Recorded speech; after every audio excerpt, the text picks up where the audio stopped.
Good afternoon, everybody. Um, well, all the people, all of you, many people, um, around for round 2 of this debate diagram of Dave Smith and Douglas Murray on the Joe Rogan Experience.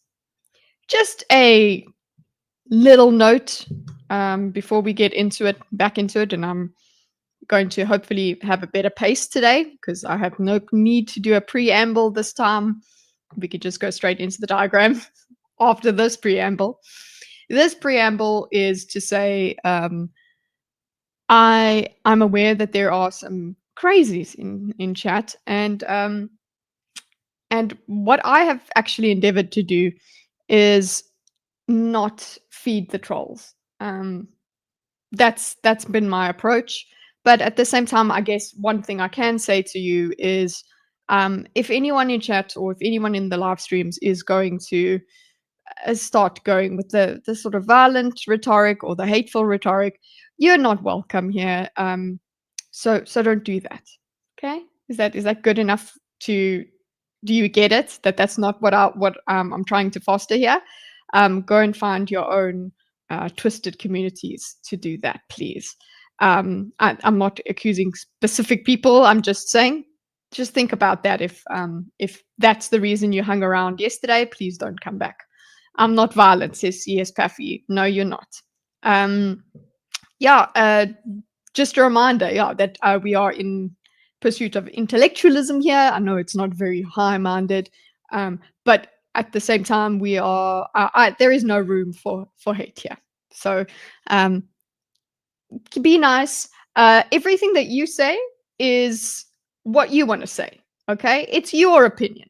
Just because it happens in my chat, sorry, as much as on certain platforms, the fact that things get said in your chat somehow makes them your opinion. Don't be stupid. That's not how this works. Okay, you are responsible for the things that you say. Just remember that. Okay.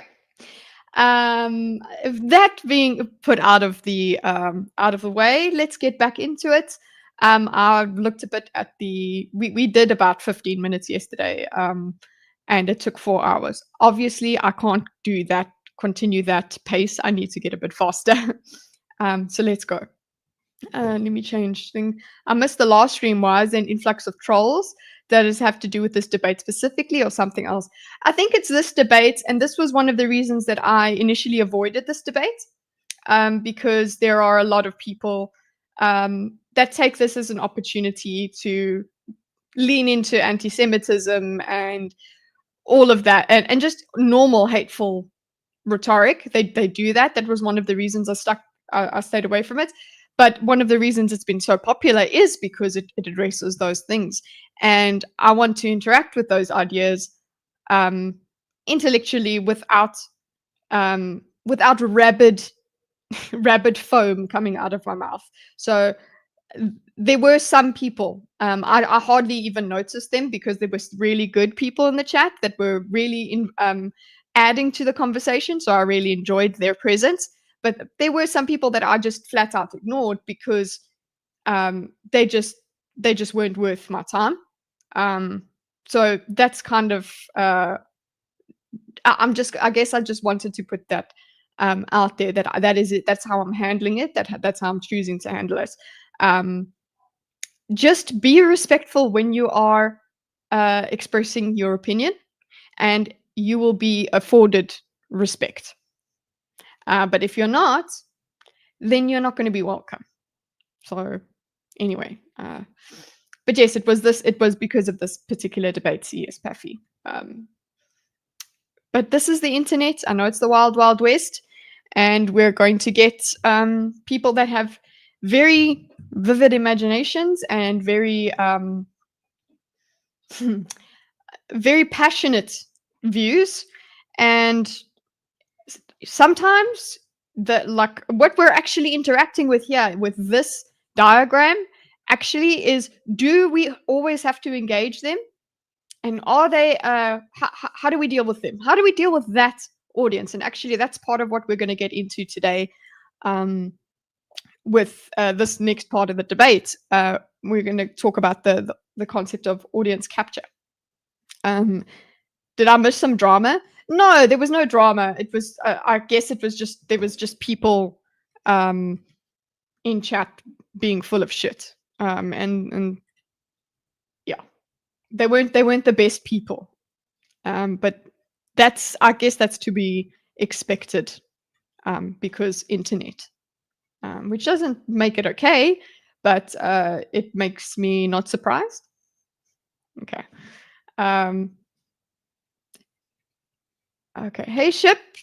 Classical hateful BMO. You always have to blame BMO. I don't even think BMO was here yesterday. Okay, let us get onto it. Okay.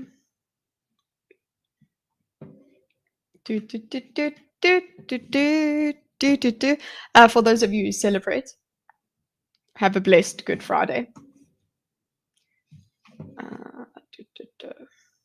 Because it must be Friday for most people now. Come on.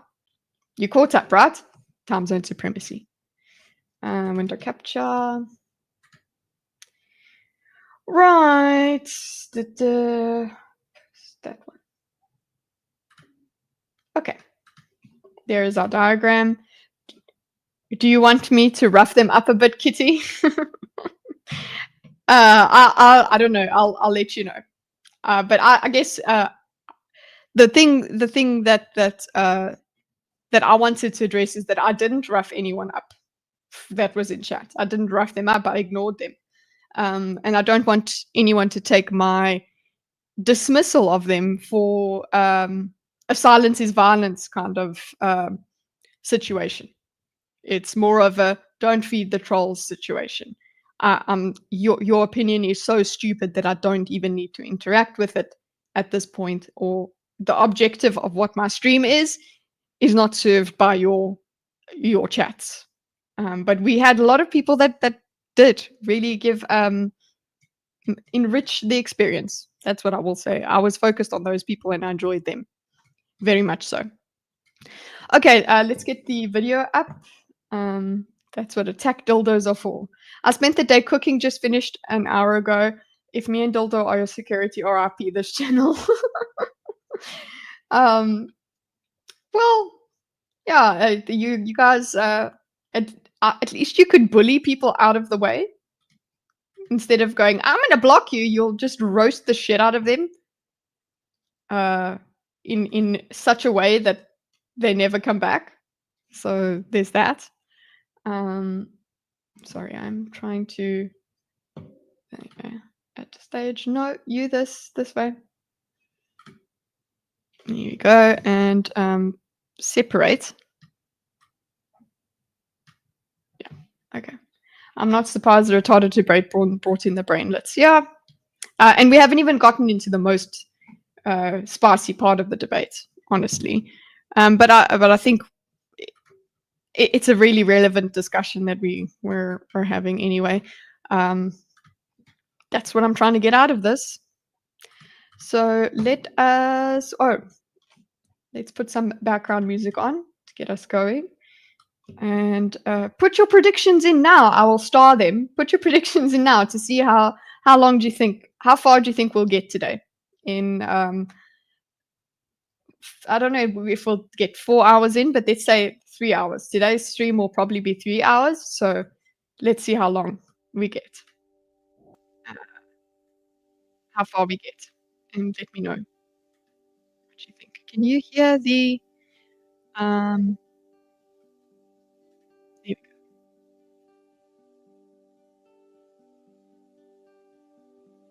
Make them watch Barbie, what who the brain is. Okay. Just regarding just a little bit of feedback, or a little bit of retrospective stuff. I am actually enjoying using the transcripts because it's helping me really go in depth. So for this one, we have to stick to it. Let's see where we're at here.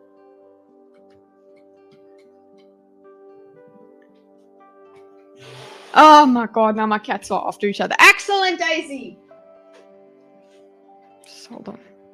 Stop it! Stop. They got wind of the trolls and they're like, let's do it. This shit.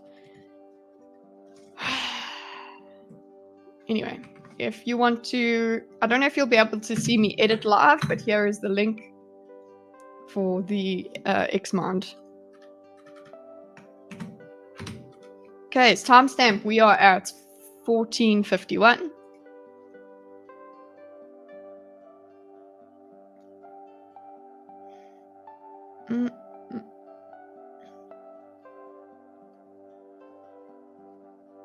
Okay. I agree with you. There's danger in that, and I think that there are some things that then people jump to conclusions that are totally Please don't wrong. now make my music turn off. Okay, good. Yes, I tend to look at that and go, well, then maybe the people with power, not random podcasters, but like the people with real power, should do a better job of not lying through their fucking podcast and go conclusions that are totally wrong. Danger in that, and I think the single thing and go, yeah, I think the whole thing was lies. Now I agree with you. There's danger in that, and I think that single they go very confident. Sorry, guys, I'm just trying to find realizing. Sorry, I said 16. I was era in power. They played down Stalin. They still march on occasions with posters of Lenin. They've spent on occasion dark. Okay, driven into people enough that Adolf Hitler was a really bad. So that's the last thing we spoke about yesterday. Is we got to him saying he went off on a tangent here, saying that. The idea, he went into the idea that it's not driven into people enough that Hitler's bad. No, that's not what he's saying. So we were just at that point where he's saying that's not what I was talking about. The fact he is actually saying that we're starting to lean towards downplaying Hitler, that we're starting to actually overuse that label, if anything, and he didn't even speak about overusing that label. That's my opinion creeping in.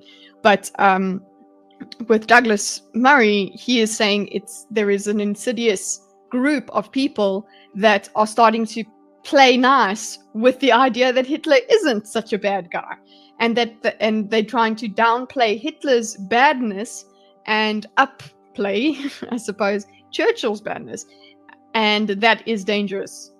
And accepting that sort of behavior is not a good thing.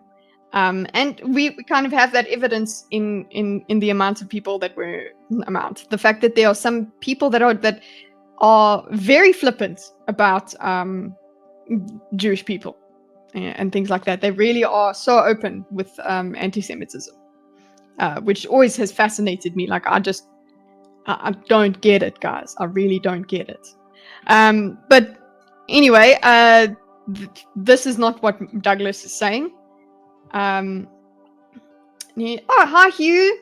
Good to see you again. Do you think the downplaying rhetoric of Hitler has stemmed from the constant calling of everything and everyone else Hitler? It's lost all meaning on both sides, maybe. That's what I think. That is my opinion. But I don't think Douglas is talking about that. I think it has been, it's lost its power. It's like the word racism. I actually read a tweet today about racism in the South, and it's something that kind of explains away racism from white people. So I think that's what they're going to, what people will latch onto in response. But this tweet, what it explained, listen, we were raised that racialism was done, that we are all moving forward, we are all going past racism, and being racist is one of the worst things that you could ever be in your life. All the white people were taught that in, let's say, like the 90s and the early 2000s. But then critical race theory and all of that stuff starts coming in, and everybody gets sucker punched, and actually it's like, you are the bad person, you are the worst person, we need revenge, we need to struggle against you, and we hate you. So that reaction has made them racist. That was one of the things that was expressed in this tweet. That reaction thing, cool, I can understand it, but that doesn't mean I condone it. But you can see what that is. It's like racism was the worst thing you could do, but now there's a whole bunch of people that are being racist towards you. It loses its power, it loses its sting. So I guess that is what's happening also with the Hitler line. It's like, oh well, he's the new Hitler and whatever. It loses its power. If everyone's Hitler, no one's Hitler. The Gazans are Semitic people also. Okay, look, guys, that's another thing. All people deserve to exist if they're not going to hurt other people. I think I can I say that? Racism is a very stupid umbrella term. What do you mean, Matthew Moore? Also, hi, Cyber. He wasn't saying much to begin with. To be honest, he wasn't saying much. He was basically just saying that you have. I think what he is doing is saying you haven't called out the anti-Semites on your channel enough, Joe and what's the name, and Dave. You haven't done that enough. That's what he was getting at, because he came in really hot. He really doesn't like Dave. And that kind of colors the whole conversation going forward.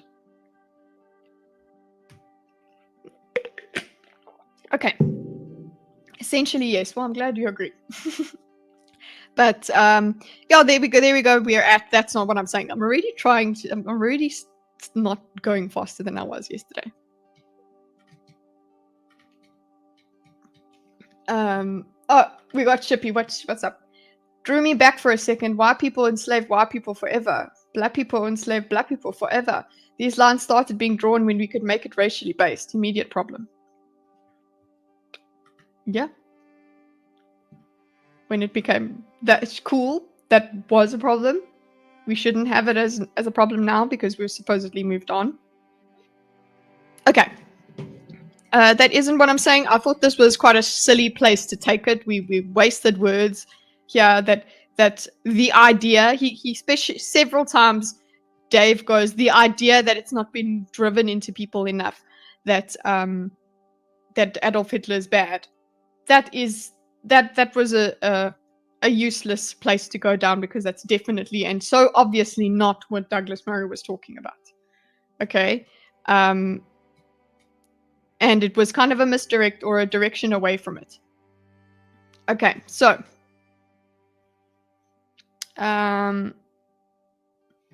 cool. So let's go into back to the video. Also, let me get my transcript out so I can follow. I'm not saying that. I'm not saying that at all. That's where we're at. I have to get my video out. Saying that at all. I'm not saying that at all. I'm saying just as the left likes to play with very dark, ugly stuff, and they've done it for decades. They have played down Chairman Mao's murder of the Chinese throughout his era in power. They played down Stalin.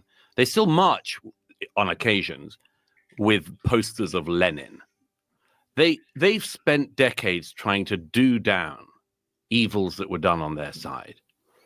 And I would suggest that one of the things that is going on at the moment is, despite, or maybe because of what you just described, there are movements now on the right in America, subcultures, including people who follow both of you, who are very interested in playing with this absolute beyond the pale thing. Why somebody like Jake Shields wants to play around with Holocaust denial?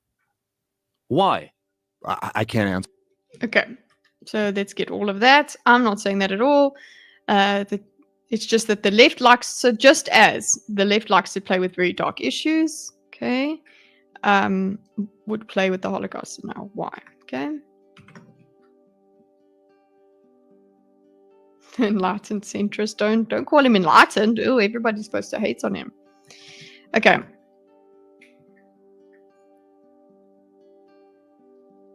He's a stakeholder, not a spectator, and the public deserves better than that. that starts going a bit more towards the conspiracy theory stuff there, Abu. If you weren't here in the beginning, just basically a reminder that what you say here is your opinion, not mine. Okay. But at least you're being respectful so far. So I really appreciate that. Okay. So that's not what he's saying, just what he is saying. So he has to reiterate what he's saying. So this is what I'm taking. Let's see if we have to put different blocks here for different answers. Just have the left plus play with dark, ugly stuff, and they've done it for decades. Okay, I think we could. They've played down the Chinese, the murder. They've played down Mao's murder of the Chinese. So these are his examples. Okay. Played down Stalin. They still march with Lenin posters. Yeah, you know what? That is quite an interesting thing. The way like communism is just completely, even calling yourself a communist is not crazy anymore. This is okay. So march. They still march on occasion with. So these are his examples about the left being dark and going into dark places, right? Where they are, what's the name? They are playing with extremist ideas, but then they act like it's normal.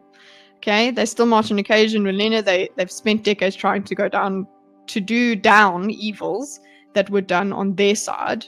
And I would suggest that one of the things is going on at the moment is, despite or maybe because of what has been described, there are movements now. So this is his main contention. There are movements now on the right.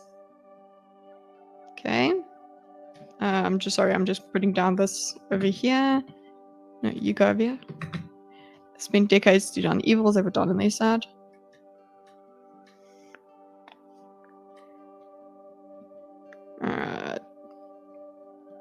What you just described.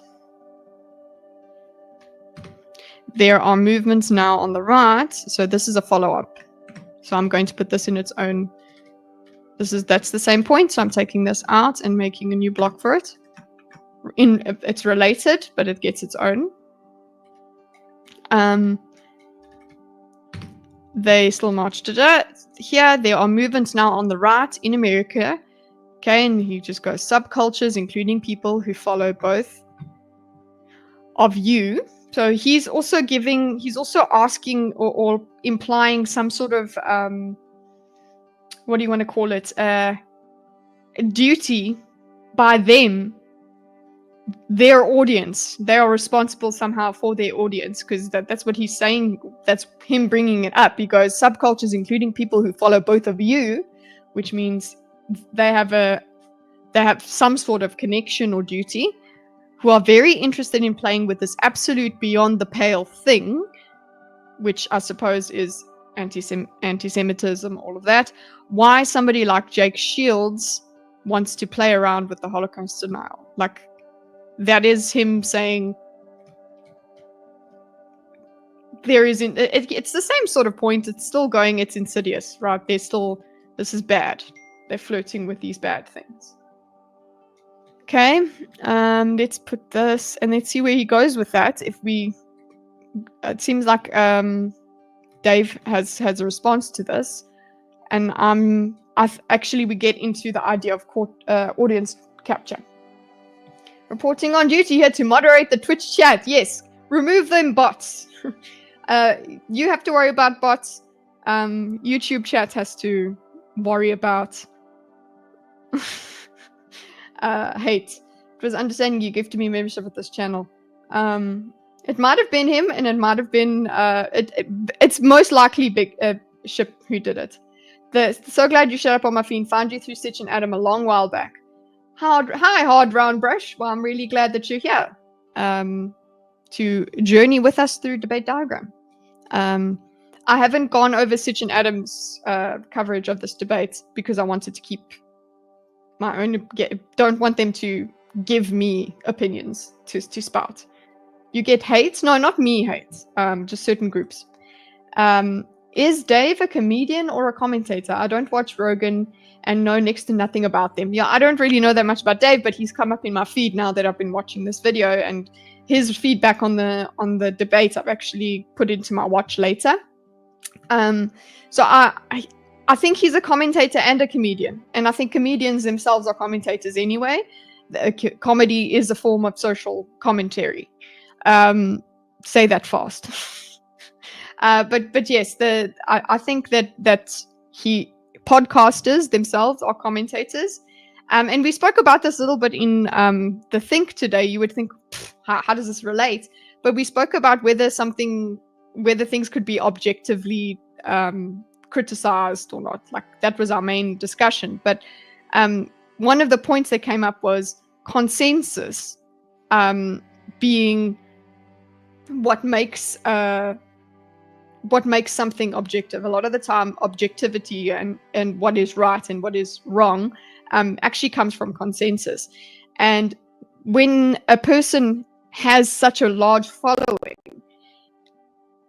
it kind of starts to amount to consensus, what their opinions are, and makes those valid. And I would say that moves the Overton window about what is acceptable to say in public. And so I am with Douglas, as much as he's not really made this point properly, and it's a very difficult point to make. I mean, I'm hardly making it here. I just don't think Douglas has gone about this in the best way. He came in very hot and was just in this scolding manner of, you guys don't do enough, instead of an open discussion. Because there's a bit of a break point in this discussion. Now he's really gotten quite passionate to try. He's like his hands like this. Like, listen to him. Look what he's done. He's literally in this video, in this part of the video, his hands up. Like, he's properly gone to a certain point.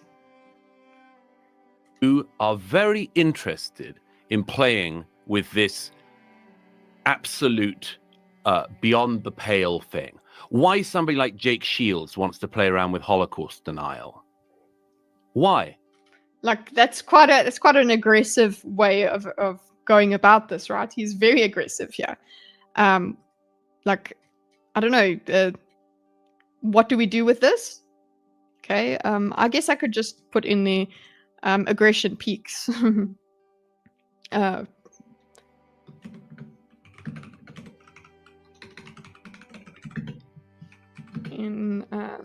In Douglas, like, he's lost it quite.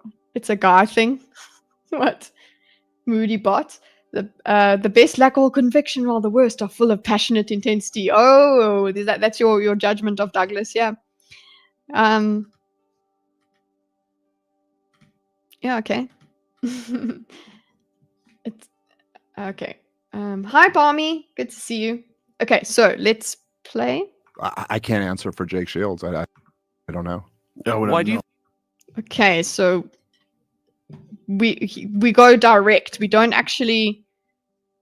Do I want to say we move forward with this idea? Related. There's no answer. It's just I can't speak for Shields. So it isn't on. It's a response. So let's see. I can't answer for Jake Shields. I don't know. I have no idea. So then we get into this is Dave's opinion. He's like, I don't know. But you're not engaging. Dave is not engaging with the rest of his statement. There are movements now on the right in America, all of that. Maybe it's just not good to bring up specific examples at this point. We need to maybe talk about the hypothetical. If this exists, what do we do about it? You should give each of Douglas's points a smugness rating. Well, that's just silly, because it's just over the top. I mean, it comes with the accent as well. He isn't known for humility. No, I don't think so. imagine that someone said in 2025, I don't know, that's a point. It is good, but what I find there is I have no idea about that. I think you should at least go further on the point. He brought this up because I think it's just him getting that aggression out, that indignation. He needs to have the indignation out, but we're not engaging with the concepts. One of the things Gray said about this debate is he found that they didn't really engage with the concepts. They spoke a lot, but they didn't engage with the concepts. And I think this is an example right here. He's talking about the idea of a subculture that is problematic and what is dangerous about it and what do we do about it and what is their role in it. There's so many questions we could ask about it and engage with the concept, but instead we talk about Jake Shields and I don't know. But let's see what Joe says, because he actually has a bit more of he interacts a little bit more with it. Thank you. Sorry, that's not. My media button's not working. There we go. I have no idea. I think I'm telling a you, lot of people get captured by audience capture. Captured by their audience. Yeah, I think that's the thing. You get a lot of positive reinforcement from a bunch of twisted people. Well, Yeah. it's also, I mean, Okay, I think that's an important thing. I think a lot of people get captured by their audience. I think that's the thing. You get a lot of positive reinforcement from a bunch of twisted people. That's something I would want to hinge on. I would want to focus on. Who are these twisted people? What do we do with them as these powerful? Because you do hold power with your platform. How do you do it? Obviously, what you say is not going to immediately change people's minds, but what do you do with your platform? What is your responsibility, and what do you think about it? Okay. So I think this is quite accurate, that people see that a certain point resonates, and then they're like, okay, and they lean in a little bit harder, and then they wake up one day and they really are just a whole anti-Semite. They're just a whole one, and they actually believe in all kinds of conspiracies and things like that. What has Joe done, Moodybot? Well, that's a question I want to ask Douglas and say, Douglas, has Joe fostered these people, or has Joe not? To you, it seems like you're saying, like, if I was moderating, I'd be like, are you saying that Joe hasn't done enough? Okay, tell me Joe hasn't done enough. Okay, what should Joe do? You can't just tell me that hasn't done enough. I need you to tell me what he needs to do for it to be enough for you. And if nothing is enough, then that's a bit of a problem. Okay, nothing Douglas says will change that. What Joe does, or the fact that people are audience captured? Yeah. But I would rather talk about audience capture than not talk about audience capture. We actually have a lot of that mechanism in this discussion when it comes to war and the outcome of war. It's just like, what is the least bad thing that we could do? Okay, have awareness, as opposed to just saying, oh, that's the way it is, and going along and being happy about it. Encourage critical thinking, all of that. That's why they'll spend their time talking about his haughty way of speech. It's a beautiful thing not caring what any of these people say. It is beautiful, isn't it, although? Okay, well, sorry. Okay, let's see. So I think a lot of people get captured. I want to just say, good. We could interact. Yeah, I need to, guys, let's think of it, because here is a point where I want to mark a place where we could go deeper, but we didn't. So what would a marker like for that be?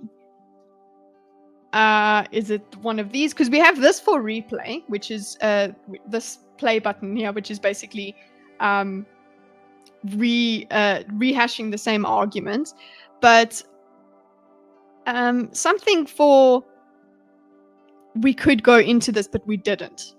It could be an exclamation point, or there's an idea. I suppose it could be we could mark it with an idea.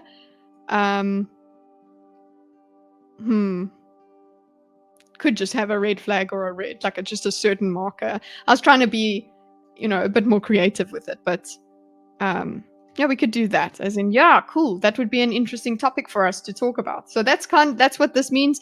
Let's just make that in the key. Sorry.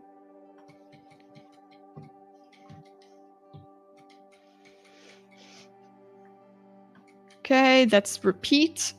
And this is idea could explore. Okay, so that's the keyword kind of thing. Okay.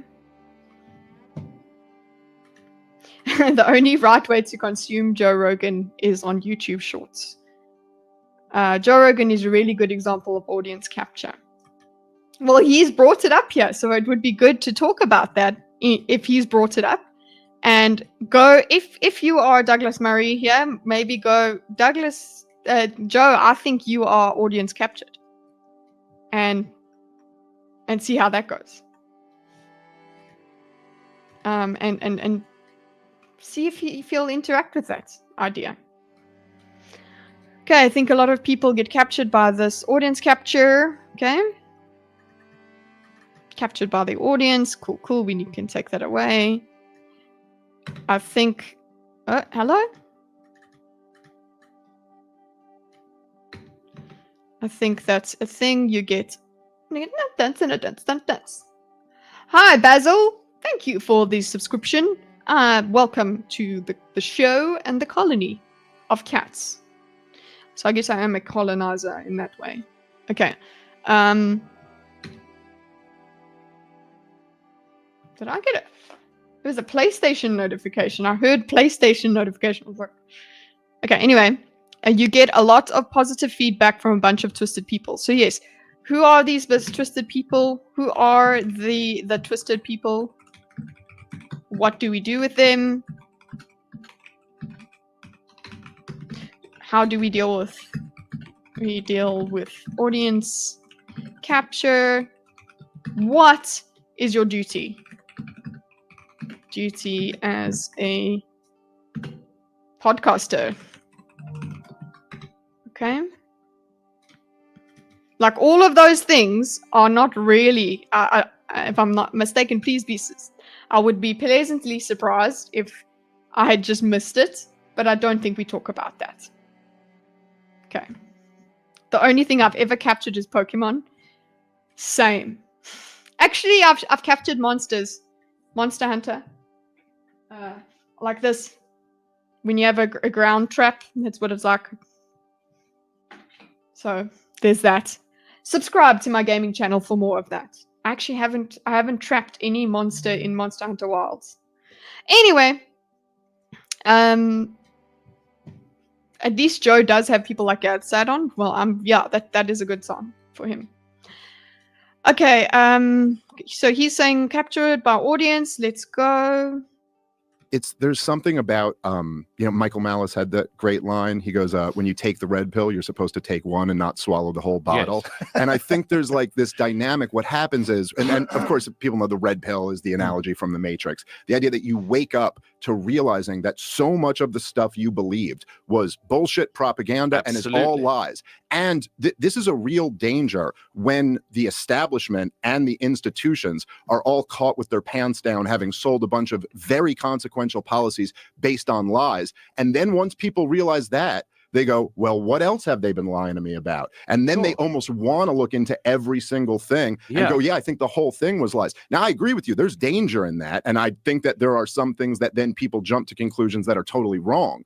But I guess I tend to look at that and go, well, then maybe the people with power, not random podcasters, but like the people with real power should do a better job of not lying through their fucking teeth about everything. Well, maybe you have. Okay. I agree with where Douglas goes with this afterwards, because he's saying the people with real power, it's like, whoa. Soft power is a real thing.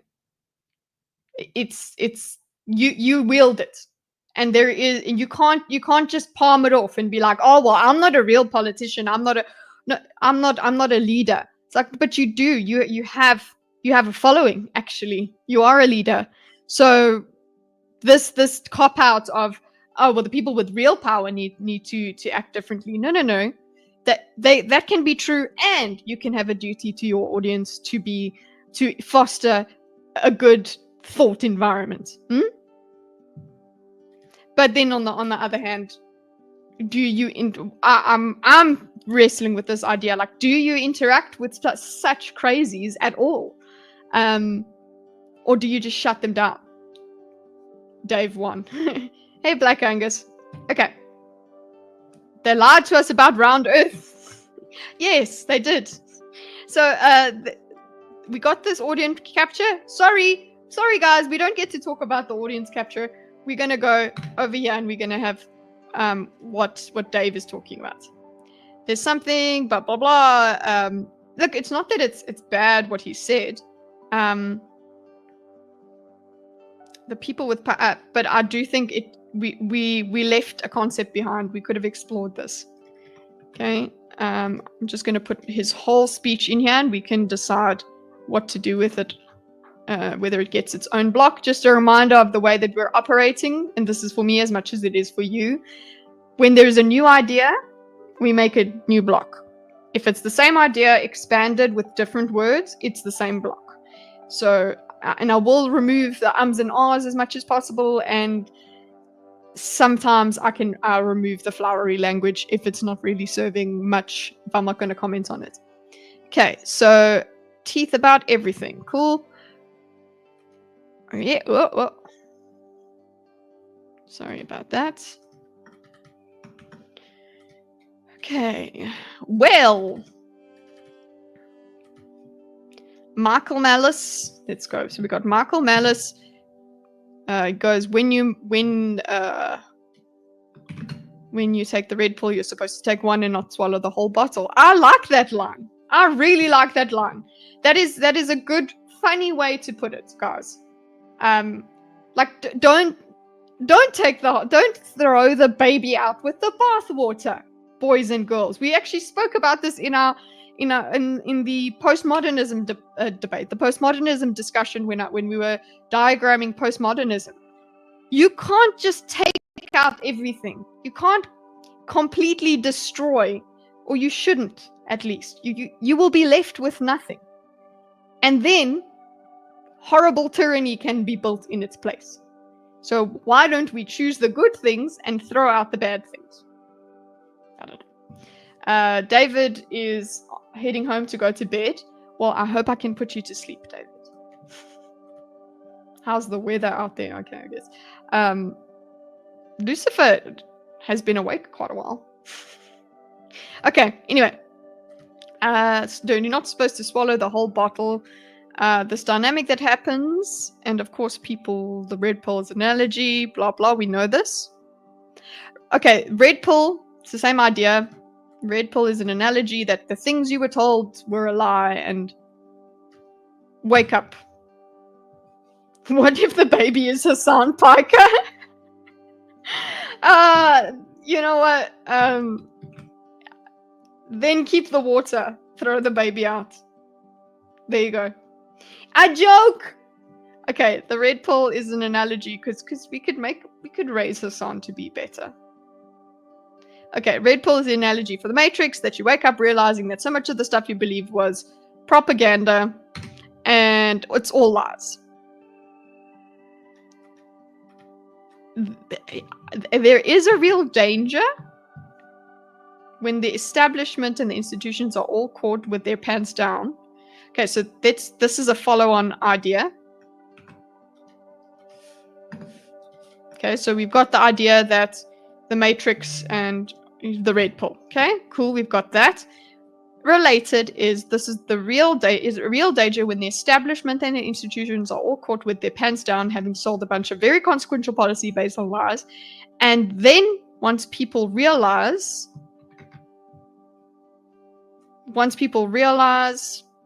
they say,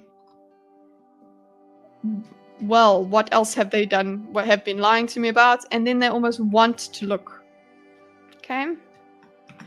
So we've got that. I'm doing another block as well. It's just follow-on ideas. So one leads to the other. So we've got red pill, taking the red pill, I suppose. Real danger is then actually there's truth to you've been lied to. Okay, once people realize what else did they lie with me, and then they almost want to look into every single thing and say, yeah, the whole thing was lies. Now he's saying, I do agree with you, there's danger in that. So this is where we diverge. Because he's saying there's danger in that, but this is where how he thinks we should deal with it. I just woke up today, it's going to be an $800 day of work. Yes, boy, go get it. Get that bag. Okay, I agree with you, there's a danger in that, and I think that there are some things that then people jump to conclusions that are totally wrong, but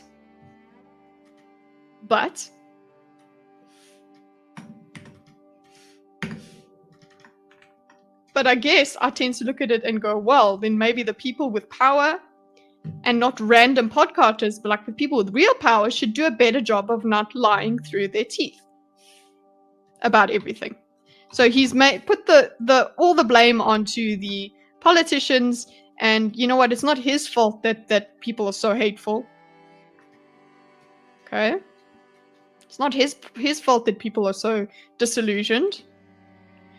He isn't saying himself that he is disillusioned with the institutions. You tell me. Like, I think you are. I think you're not avoiding, but I think you could go on about your dislike for institutions and work with that. Let's talk about that.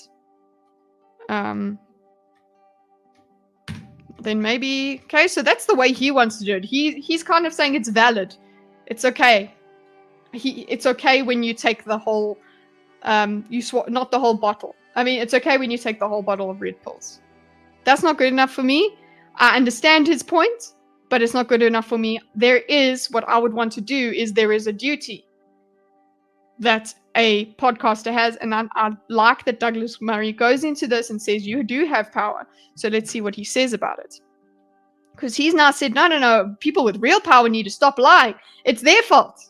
Have power. Job of not lying through their fucking teeth about everything. Well, maybe you have power. Mm-hmm. Maybe you have power, both of you. We live in an era where podcasters have a lot of power. If you go on a podcast with Jake Shields, and Jake Shields goes on to another podcast and says he doesn't think 6 million Jews were killed in the Holocaust, what do you think's happening there? That's an exercise of power. Okay. And I agree with you about the breakdown of trust. Absolutely. We have lived through an era where, in real time, we saw something called a conspiracy, the lab leak, which turns out to be true, as you and others said it might be from the beginning. I find that to be very racist. And against Joe? Okay, we'll get to that joke. That's the thing about diagramming this. I'm like, what do I do with the jokes? But I guess, you know what, actually, considering from a conversation, interaction, behavioral analysis point of view, putting a little joke in does help us release some tension between the two parties. So, 3 parties. But I think it also detracts from the point that Douglas is making. He actually is scoring a point here and getting onto something. We almost get there, but you know, we get a little bit off track with the joke. It's really hard to keep your mouth shut, I suppose, when you're like, that's a zinger, that's a banger, I need to say that, it'll get some laughs. Okay, so that's an exercise in power. I agree with you about the breakdown of trust. We lived through an era where the real time was something called conspiracy lab leak.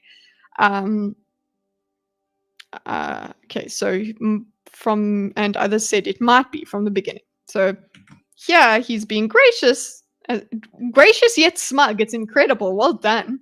That he's admitting he was wrong and people were wrong, but soldiers on. I don't even like Dave.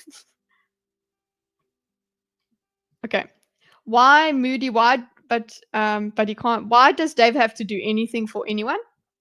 Because it's the right thing to do. That's it. It's as simple as that. Can we have more morals? There's no have to, I suppose. But it's like it's the right thing to do. In our opinion, I suppose, in our subjective opinion. It's a duty. It's it would just be the right thing to do. Is that a bad answer? Because it's the right thing to do? Is that a bad answer? Okay. Okay. Okay, maybe you do have power, so this is an exact response to him. Yeah, what's right? It's a fine answer. Because he's the one complaining about being disillusioned. So if my opinion is universal income is the right thing to do. If my opinion is universal income is the right thing to do. It is the right thing to do. Is it practical? Is it practical? Is it possible? Can we do it? But if we're looking at this other scenario, Dave Smith has the platform. And he has the opportunity to do something that is good. And he doesn't do it. Can we cast some moral judgment upon him if that's it? Is controlling people's opinion... Nobody is expecting him to control people's opinions. They're expecting him not to just keep quiet when somebody says something ridiculous or something that he disagrees with. It's different, and then there's that where literally I started the stream with saying I ignored some things in chat because I didn't want to interact with them.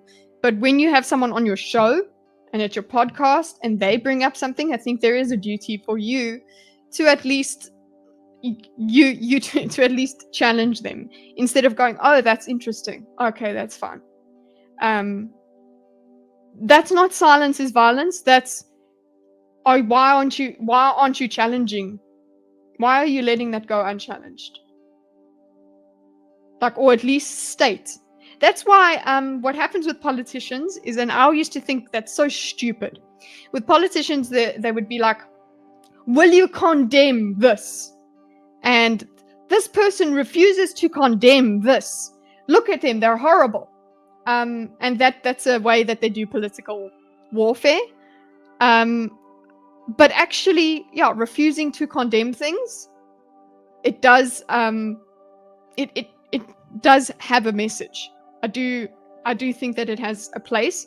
One thing you can do is say it should go without saying. That's one of the things. A lot of the time they're like, will you condemn this? Like, of course I will. What's wrong with you? Why are you asking me that? It's weaponized. All of these things are weaponized. Like you challenge the brainlets in your chat. Hey!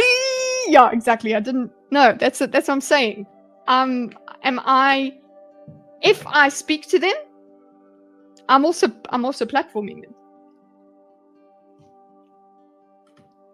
So when it comes to these guys, they're platforming, and I think that's okay. It's good. It's not to hide the opinion. It's not never interact with them. But it's like when they're on your show, don't just sit back and go, that's amazing. Cool. Really? Like, at least say you don't agree. That's all. That's all. I don't know. I don't know what Douglas is going on about here. But anyway, let's get back into it. We have done 2 minutes. And it's an hour in. Okay. Maybe you have power, maybe you. This is something that still sticks with me here. Like your opinion there of universal income. Why ought he? Why ought he? So that there would be the best chance for people to come up with the reasonable point of view. That it doesn't go to the point of let's hate on a group of people. That's why he ought to. 2 minutes too many. Okay. Maybe you have power. You have power, both of you. We live in an era where, we live in an era where both power, if you go on a podcast, have a lot of power. Okay. So this is now going in, this idea I'm putting into a new block because it's about how to use that power, how you use that power.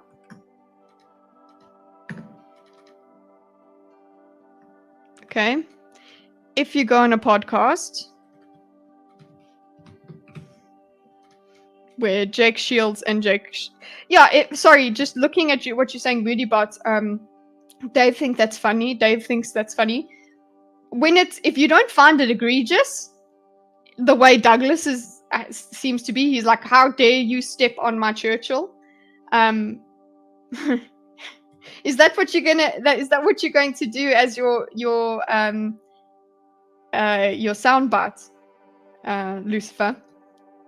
So anyway, if he just thinks it's funny and he doesn't find it egregious, yeah, okay, then he doesn't think it's the right thing to do.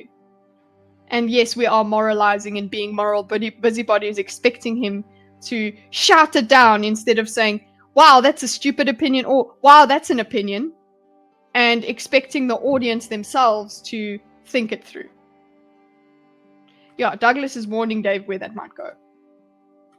I'm surprised by how affected people are by this debate. Many are.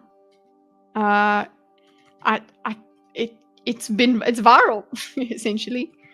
You get affected by it. I was affected by it. I couldn't ignore it.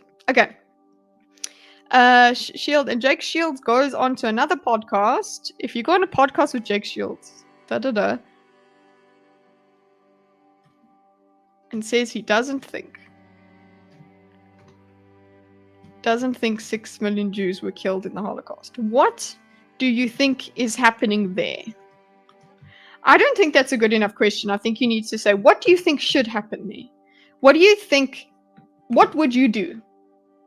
Like, what do you do with that? What should we do, guys? What ought we do? Talk about that. That's an exercise of power. Yeah, because you have power because you have consensus. You have people following you. Oh no, you're going to lose followers and things. It's quite a scary thing, scary notion. That's an exercise of power, okay? And I agree with you about the breakdown of trust. So he goes into the breakdown of trust. I actually think it's not a follow-on. It's down here. It's an extra idea.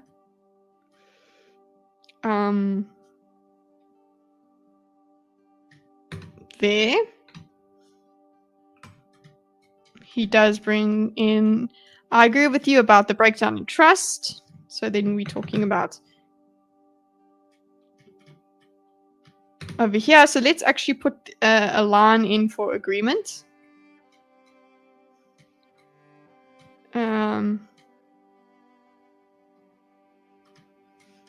Called into question. It's like agreement.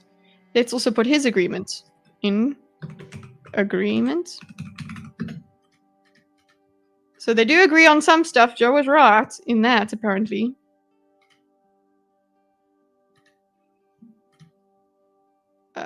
Start and end. There we go. Agreements. But then we've got here, I agree with you. There's danger in that. So let's find where he says this. Subcultures and there are movements on the right. There is danger. Where has he put the danger? I guess this is where he kind of expresses it. There's something wrong with it. So there he's agreeing that there is a danger in it. Okay. Agreement. I like it when people say they agree, so I can actually go and look for what they're agreeing with. Okay. Let's take out these spaces and let's get this the right color. Copy some. Okay. Where are we at?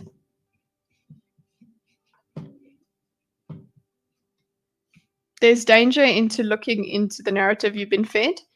No, there's danger in throwing out the whole all narratives, in deciding that absolutely nothing you know is true, and you can replace it just because it was the truth that was given to you. It's the idea of, when they go, I don't care what they told you in school, Cleopatra was black. That's the danger. It's, in history, black people were cast aside, and there was whitewashing. Okay, now we decide everyone is black.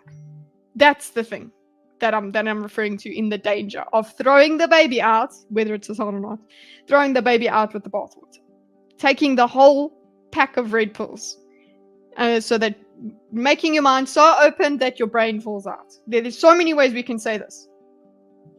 The 1619 project comes to mind. That's basically the critical race theory thing. I got to get ready for work. Have a nice day. A great day, everyone. Have a great day, Lucifer. Everybody. See him out. Bye. Yeah. There is danger if you replace it with another bogus narrative. And what I think, Moodybot, is that, and it happens, I'm not saying it happens all the time, but what I think is people go, I'm an edgy boy, I'm going to take the complete opposite, and that's the truth. I'm the edgy boy, and I'm going to completely 180 it, and that will be how we do it. And that will be the answer. Because if this is what they were trying to tell me, then I'm going to take the exact opposite, instead of, let's maybe look a bit further into it. And also why that was the truth that was emphasized. No? Check your DMs for the song I'm going to sample/remix. Okay, Lucifer's going to have his custom command. We're going to have that down by next stream. Okay. I agree with breakdown of trust, blah, blah. Let's go. I don't know if we're going. Nobody has given any predictions for how far we're going, and I'm okay with that. Don't be silly, Kitty. That baby will get adopted way before. Both of you. It used to be racist when we were saying that it was likely that the COVID variant had come out from the place making COVID variants. Okay, so we have a joke here. I find it to be very racist. Joan, both of you used to be racist when you were saying that there is likely covariant placemaking. Okay. COVID. So where do I put that? That's kind of next. Or no, it's actually underneath. By the way. I find it to be very racist. Oh, I think it's over here, actually.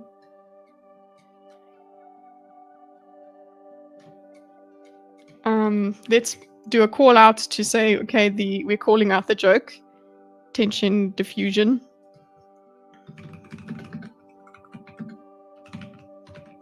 And possibly avoid interacting with the concept. I'm saying possibly, I don't know. It's just that it could be a natural way that just it makes us cooperate and say, oh, we're friends, we're not going to fight each other. Okay.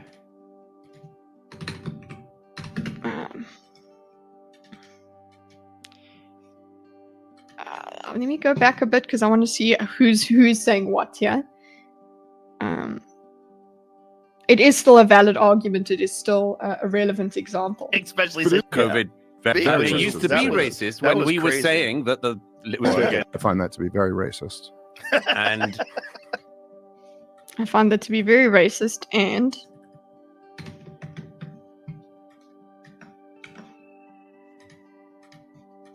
against Joe. How dare you? Against both of you. Against Joe or against both of you. It used to be racist when we were saying that it was likely. I find that to be very racist. Lul. Okay.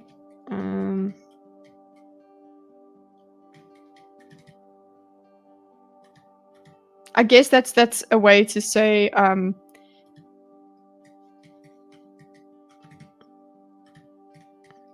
it is still an example. Like this is what actually happened. Still relevant example of breakdown. And it's a relevant example because yes, this was a defense, and I guess that's what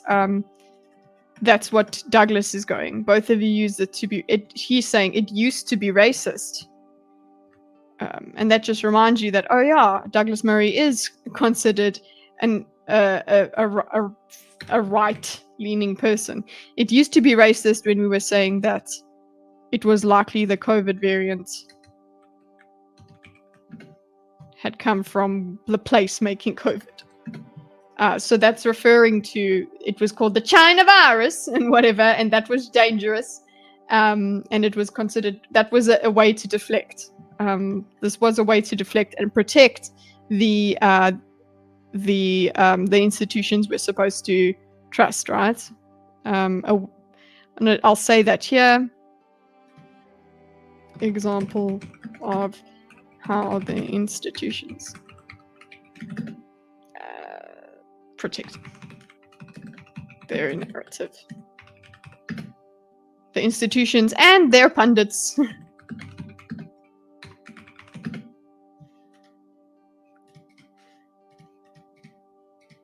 Okay. What does debate diagram mean? That is a good question. Debate diagram means... Ta-da! It means a diagram of a debate. It means we take a conversation or a conversation, an argument, a discussion, and we break it down into very minute detail. In this case, we're going literally through the transcript. So we take every single turn a person takes speaking, and we discuss it along the way. We make notes about it.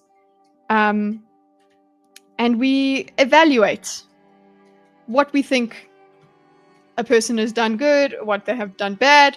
Can we understand what they're trying to say? Where the frack is my diagram, though? Where is it? I've lost it now. There, we're here. We're here. 200. This, you see, this is bullshit. Listen, X-Mind, honey, okay? If I am on a block and I zoom into 200, okay? You should have my block front and center, okay? That the thing that I am focused on should be right there. Use my selection. But where are we? What is this? What is this? I'm over here now, suddenly? No, I want to be here. If I do this and I zoom in, you should show me exactly that. Am I going crazy here, guys? Am I being silly? Yeah, those are like 7 hours ago. Exactly. Get your shit together, X-Mind. Okay? No breathing isn't racist today. I think that's a ploy so people don't have fundamentally confront their hatred of indifference. Well, that just reminds me that if you're breathing, you should like the stream. Okay, no, you shit face. Okay.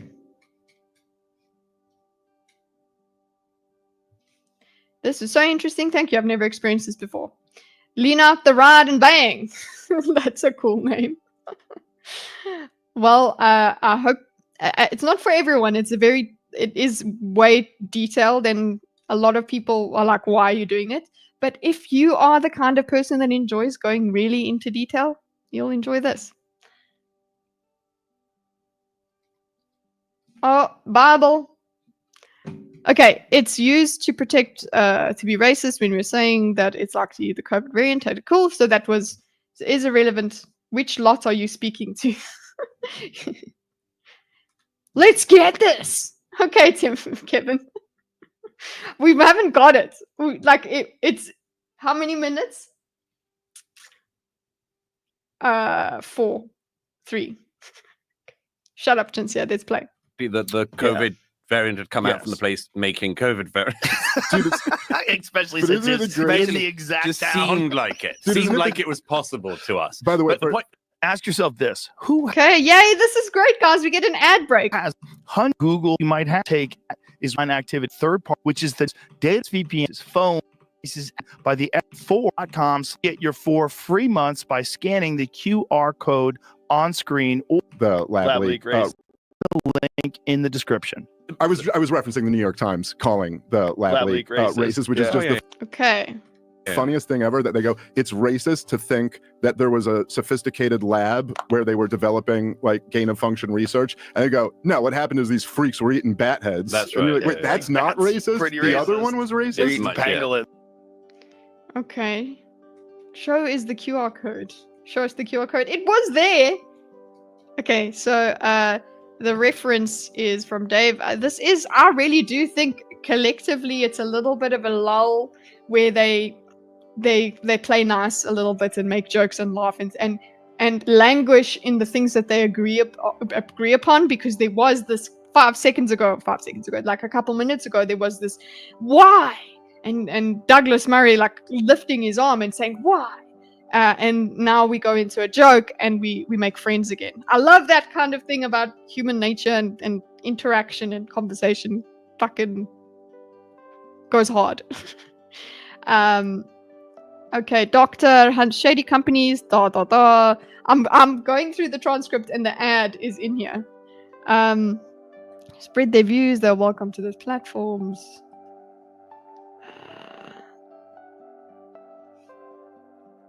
Okay, we're going back into the World War II. IP address, data brokers, CNET, The Verge, blah, blah, blah, QR code, clicking link. I was referencing, there we go, we found it. I was referencing. Okay.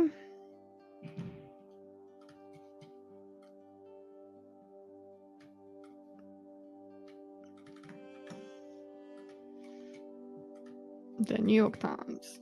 Guy bonding. Humans do that as well. I did that with my friends as well. Girl bonding as well. It's like, I remember that other thing that we agree on.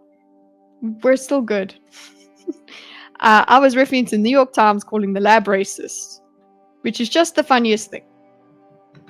Okay, so he explains it's racist to think they have a sophisticated lab, like gain of function research. It's and they go, no, what happened is these freaks were eating bat heads. Okay. Whatever. The point is that was the answer that was given. Yes, this is all performing a joke. Shall I do this over? I could put a boundary around here and say, joke, agreement performance. Let's put that as yellow because it's just commentary. It's not like, it's just what I decided. Who remembers Hugger Chinese? Oh my god, is that a real thing, Dildo? Is that a real thing? Did they really have that kind of campaign? Don't recall. Yeah, please, Kevin. I hope that he's lying. Yes, says Hard Round Brush. I'm glad I don't remember that. Oh, Darling remembers it as well. So yeah, I don't. And now, Darling, you went in America. So, wow, it was New York City. Oh, okay. So, I do remember one of the politicians going to Chinatown. That I remember, but not Hugger Chinese. Like literally, if that is. I'm so sensitive. I'm sorry. I was brought up in the 90s and the early 2000s. I'm very sensitive to calling people just by their name. like their ethnicity. So just hug a Chinese sounds so disrespectful to me. A Chinese instead of a Chinese person. Just putting person there makes me feel better.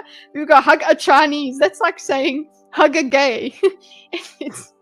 You're not supposed to. It's very dehumanizing. Oh, you went to US. Oh, I never went to US. No, that's what I'm saying, darling. I thought it was a US thing, but I suppose it was just something that it was Nancy Pelosi. Kitty just calls them Chinamen. Yes. Oh wow, nihilism, crushing nihilism says that Nancy Pelosi did sex. So it might have been the same thing. I just remember that she went to Chinatown. Right, so guys, if I'm yelling, I'm so sorry. I think something's up with my ears. I have to go for a walk downstairs or something. Okay. Let's play. Absolutely.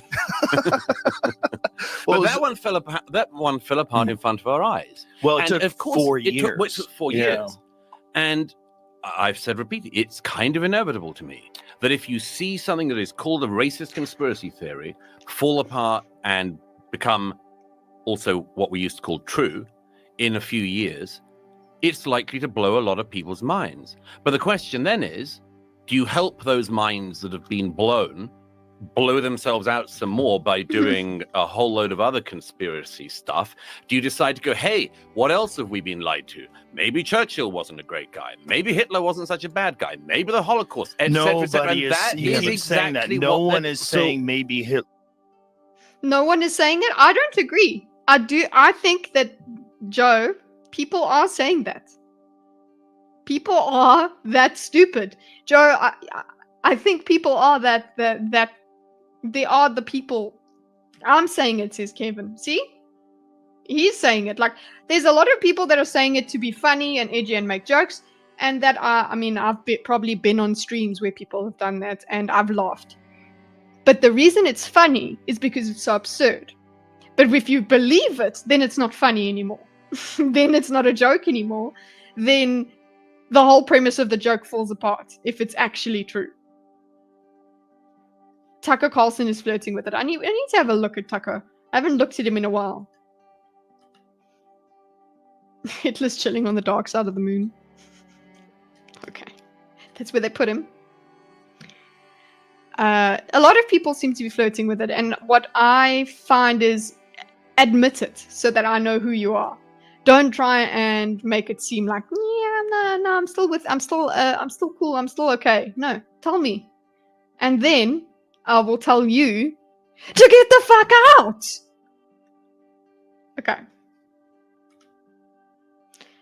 Hager Groiper? I think Sneeko might have said that at least he claimed that Hitler wasn't a Nazi.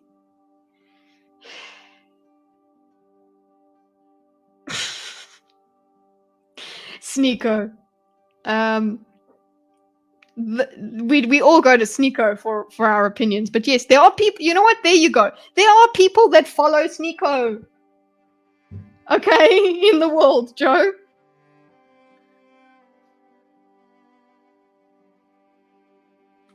Those have to be jokes. That's only why we laugh.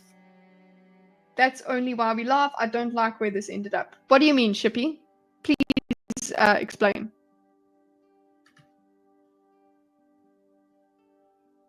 What do you believe fighting Hitler was for?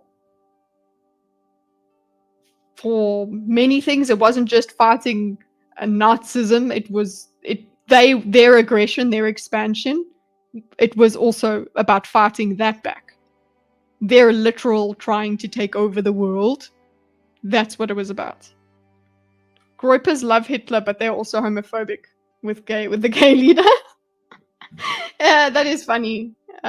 He's one of the good ones.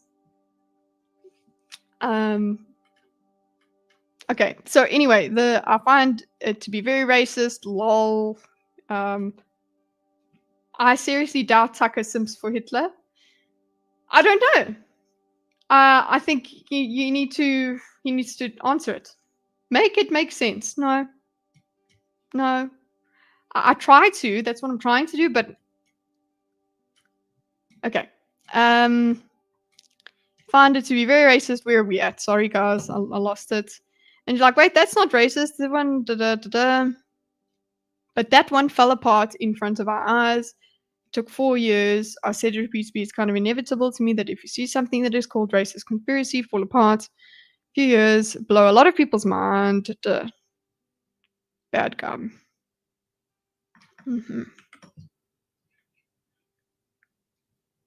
Check it out. I'm not checking out him now. We gotta focus. Guys, you guys really take advantage of my lack of executive function in my head.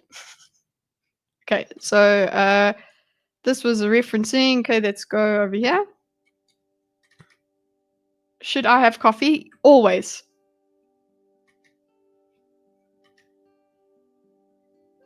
Okay. People forget. Why do we need to forget? I don't know. Was he? I don't care if he was. He wasn't just a wacky guy. I don't know why we need to even stop it. Look, a squirrel. Yes. Okay. That one fell apart in front of our eyes. Okay, it took 4 years. That is actually I want to keep that in here. I know it's only one little aside, but what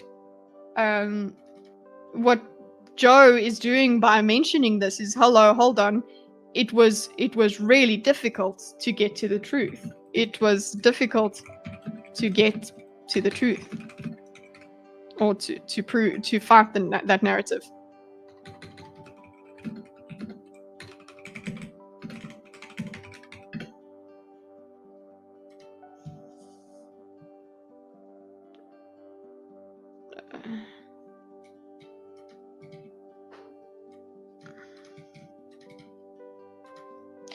We get to the whole idea of, it's Churchill's fault that we were pushing war against Germany and all of that. But one of the things that Douglas Murray, and like this from my point of view, is the alternative was Germany continues and runs amok. And then it becomes your problem later on. Then even more people die. Okay, the one fell apart in front of our eyes. Let's make this orange. I'm spending time not doing this. Not doing what?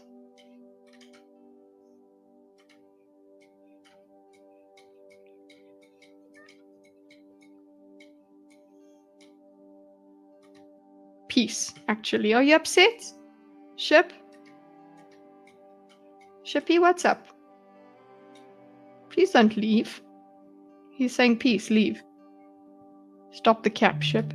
I don't know what's happening. Dildo and Ship make friends. Dildo knows, talk to him, Kitty. I hate politics. Okay, I'm so sorry. You hate politics, but you still have opinions about it. Yes, politics. Hold on. Lean in for a sec, boys. Just hold on. What are you watching? On the YouTubes. Okay? Kitty will play Anderson for you soon. No. What are you watching? Is this thing is this what you watch only? Do you only watch politics on YouTube? I want to ask you people in chat. Is that what you're doing? Do you do that only? Do you watch anything wholesome? Do you watch anything just interesting? For instance, do you watch Ze Frank? He just did a video on water gliders. Do you watch those sort of things? I watch a plethora of things, says Hus. I'm very good. I'm glad to hear that. Joe Rogan's bald head is a crystal ball. Okay, but I really want us to come together here. Okay? If that is all you're watching, it's not even touch grass, boys. You don't even have to go and touch grass. Just go and watch someone touch grass on YouTube. There's enough. There's wholesome things that you can do for yourself by watching good things. Okay, there are some good things that are not pushing politics. So just go and watch that. And yes, interact with politics. But I was just thinking the other day, like, if that's all that's all you are interested in, you are sad. You need to step back and think a bit more about your own personal life. Because if you're only thinking about geopolitics, you are going to fucking lose your mind. Okay? You have to go and be in the interpersonal and live and go, oh, okay, life is worth living. Okay, cool. People are people. People are individuals. It's you don't even have to touch grass for it. Okay? Anyway, preach. Yeah, that's what I was about to say. That's what I was doing. Preaching over. Men don't get stressed as easily, young lady. I think that's a lie. Men have a lot. They have to not show the stress. Okay. Sure, you guys might have a higher threshold, but I would say if that's, you still need to get some joy. Just enjoy something. Some of the most joy I get is from male content creators. So go and enjoy them, please. Go and have a good fun. Politics is the smallest percent in my viewing, says Cyberringy. Yeah, it's good. Look, I'm not saying bury your head in the sand. Absolutely not. But if you forget about what it's like to be a human, yeah, it's stress does not exist in this dojo. Okay, let's get back to it. Bimo goes down first. I'm only here for Kitty's colonizer accent. Guys, there are other South Africans on the internet, but just pretend that they don't exist, okay? Okay. Aqueduct, is that something you watched a video on? Sorry if you hear screaming children. They're not mine. One fell apart in front of our eyes, and I've repeatedly, extremely effeminate men are more likely to be similar to women in regards to expressing stress. Funnily enough. Yes, women are expressive. We express all of the things. And I'm very glad to be over my hang-ups, because at one point I was like, oh jeez, I wish I could be like a man. I wish I could have that stoicism about me and whatever. And it's just like, you know what? No, it's just not going to happen. Okay, this is me. This is how I am. But also, I'm not going to go and take a turn and then faint because I'm a woman. Relax. Okay, you know what? Let's change the music up. We've been going for a while. Let's do lights, or shall we do beneath the surface? It's all like mysterious. Are you a faker? Says. Do I need to do I know anything about? I know the bare minimum about it, right? But I don't know. I'm not going to be swayed by just because it's the alternative view of World War II. I'm gonna now believe in it. That would be me using my ignorance against me. So I work with the consensus of historians. I'm not gonna go, ooh, based boy. I'm edgy. Hitler wasn't the bad guy. That's not gonna be it. Kissing one more. Estrogen is a hell of a drug. My South African accent is way different. What's different about it? I could sway you in one session. Okay. What you would be doing is showing me your handpicked evidence.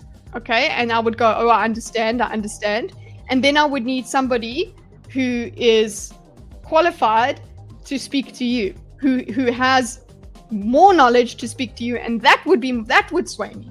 Okay, I would be more swayed by somebody who is learned.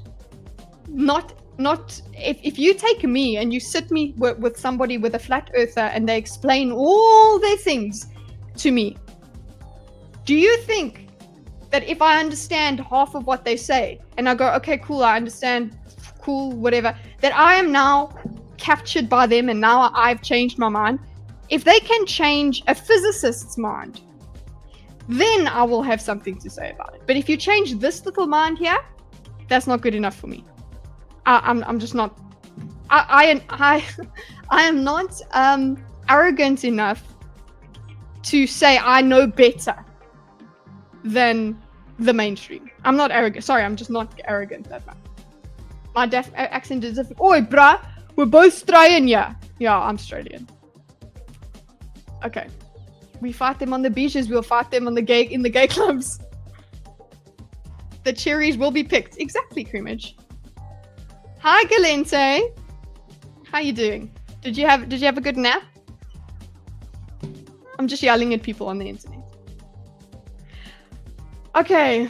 Who do you think are the historians of the people who won? Oh no, the people who won. The liberal, all the historians that contradict the narrative, like Dave and Kitty, turn him off. Yes, okay, I'm turning him off. You're right. Look how red my face is. I said that I wasn't going to interact, so let's do that. Okay. And also become a member so you can guide my reading. So what we are going to do is I'm reading Meditations by Marcus Aurelius. If you want me to read some sort of obscure history book, she's stimulated now. Yes, I'm intellectually stimulated. So if you would like me to read a certain book, become a member, and we'll put them up and be like, cool, let's see what this person says. We all agree Hitler was a monster, but it's not anti-Semitic to ask why he and the Nazis hated Jewish people. I will ask, please, respectfully, don't say Jews. I don't enjoy that. As long as we're clear that nothing justifies their actions. Yes, that's fine. As long as we're clear nothing justifies it. Absolutely. We don't need to be so sensitive that we can't ask questions. I'm with you there, Dravik. Okay. Nice. Marcus won that vote. Yes, Marcus has won that vote. Too bad I'm a female and I can't be stoic. Okay. Where are we at? We have about one more hour, 1.5 hours left. Okay. One fell apart in front of our eyes, and I've repeatedly kind of inevitable to me that if you see something that is called a racist conspiracy theory fall apart and become true, it's likely to blow a lot of people's minds. And here is the second thing, but the question is then, which I am with Douglas on this. Sorry, boys, Douglas doesn't completely lose the thing just because you don't like his the rest of his politics. But is my music too loud? I think the music's too loud. What the fuck? Relax. Okay.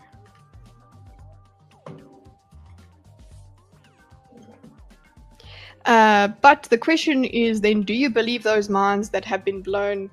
How do you help those minds that have been blown? Do you help blow themselves out some more by doing a whole load of their conspiracy stuff? Do you decide to go, hey, what else have we been lied to? Maybe lied to about. Maybe Churchill wasn't a great guy. Maybe Hitler wasn't such a bad guy. Maybe the Holocaust, etc. I am in agreement. You don't suddenly decide just because you're an edgy boy that the opposite is true. They all lied to me. Therefore, this must be true. They wanted me to believe this. But I do agree with Dravik over there that questioning doesn't. You can't be too sensitive and say, okay, questioning is believing that Hitler wasn't such a bad guy. You need to really find the intent behind someone. Oh my goodness! You have more. Anyway, if you don't allow people to examine and discuss evidence, they will fabricate it. I'm absolutely for that. Absolutely. But isn't questioning a sexuality? Okay, anyway. The question is, no one is saying maybe Hitler wasn't such a bad guy. So he's saying no one is saying that, which I think, have you met the internet? Have you met the internet? Okay, okay, there we go. No one is saying, okay, let's go to the video.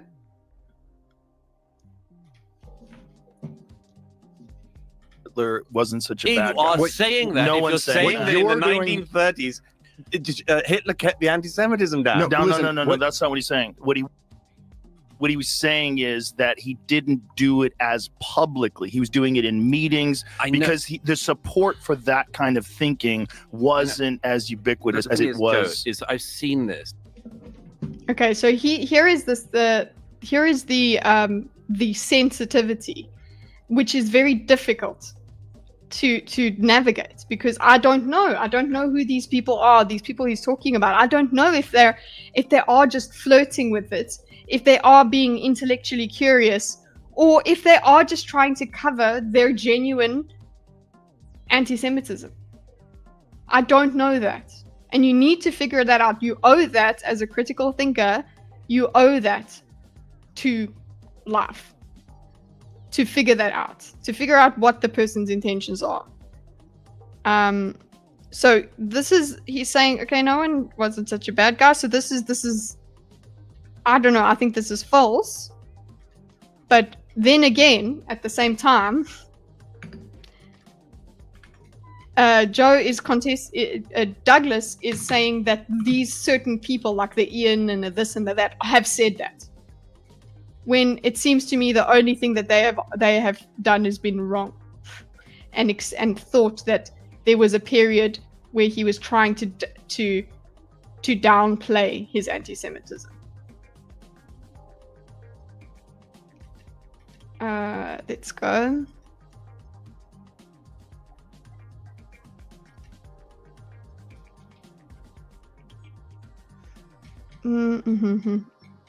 Bad guy. Kitty, this debate appears to have brought out the crazies. Oh, absolutely, David. At this point, though, I'm wondering whether we satisfy the crazies by banning them, or absolutely just ignore the fuck out of them. I don't know. It's one of the things that I like. Banning is kind of that makes a bit of a martyr out of a person, and I'm not interested in that. I don't want to do that yet. After a while, though, it's like, could you not? It's a tough call. Yeah, David. Listen, David, you are a mod on this channel. I trust you. So if there are some things, go ahead, use your mod powers. I really appreciate your judgment. Okay, so like things like that Kevin was saying, that they're just his opinion, and it's fine. But we've got trolls in chat. Let's ignore them. Don't feed them. Okay. No one is saying that maybe Hitler wasn't such a bad guy. If you are saying that, please get out of my chat. If you are, please just leave. You're not welcome here. Okay. Kept the anti-Semitism down. No, that's not what he's saying. What he was saying. So we're repeating, guys. We got the repeat thing. As it was. Okay. That's not what he's saying. Where am I at? In meetings, we wanted that supportive kind of thinking.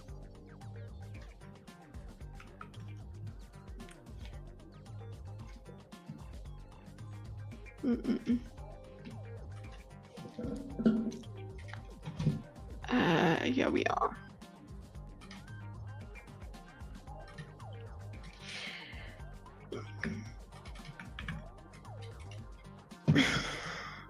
You are saying that in anti. So let's see. Okay, so this is where Douglas loses me a bit. He could get anti-Semitism down. I suppose if we go back to, because this is a repeat of the argument, guys. When he first said it, right, I did say you are mind reading, so I don't know. You are giving up this person intent. I'm unsure. You have made a judgment of this person, and you've said that this is what they mean by their exploration of what Hitler was doing. You've made a value judgment about their what they think, right? So he has decided that's what that person meant by it. Not that they are questioning, not that they are just wrong, but that they are somehow trying to downplay Hitler. Okay, and then all I'm going to do is put that in a little box that says if, and then we can argue about the if, which is what they do. But it is a replay. If we go over here, we've circling all the way back to dark ugly stuff. Yeah. See, these people don't get on historians who know about this. In its attempt to downplay Hitler, so this is the thing that he has a problem with, and I think that's okay to have a problem with that. Yes, be okay with people trying to downplay that, but at the same time, I need to know more about who he's talking about. And I think, again, if I just remember what we spoke about yesterday, one of the things that we learned from this is now this other guy, Ian Carroll or whatever, and this other Daryl person, they are actually have gained in popularity because people have gone to go and see what all the fuss is about. Yeah.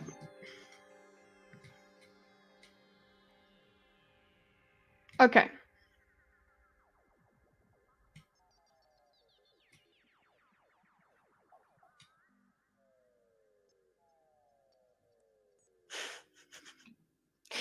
This is true. This is true, David. Someone here is talking a lot of shit and bragging about followers, and they're shit talking in a tiny chat. Yeah, they are heard here because it's a tiny chat. But if they go to, say, even a Rogan podcast, they are going to be different. It's a very good point, David.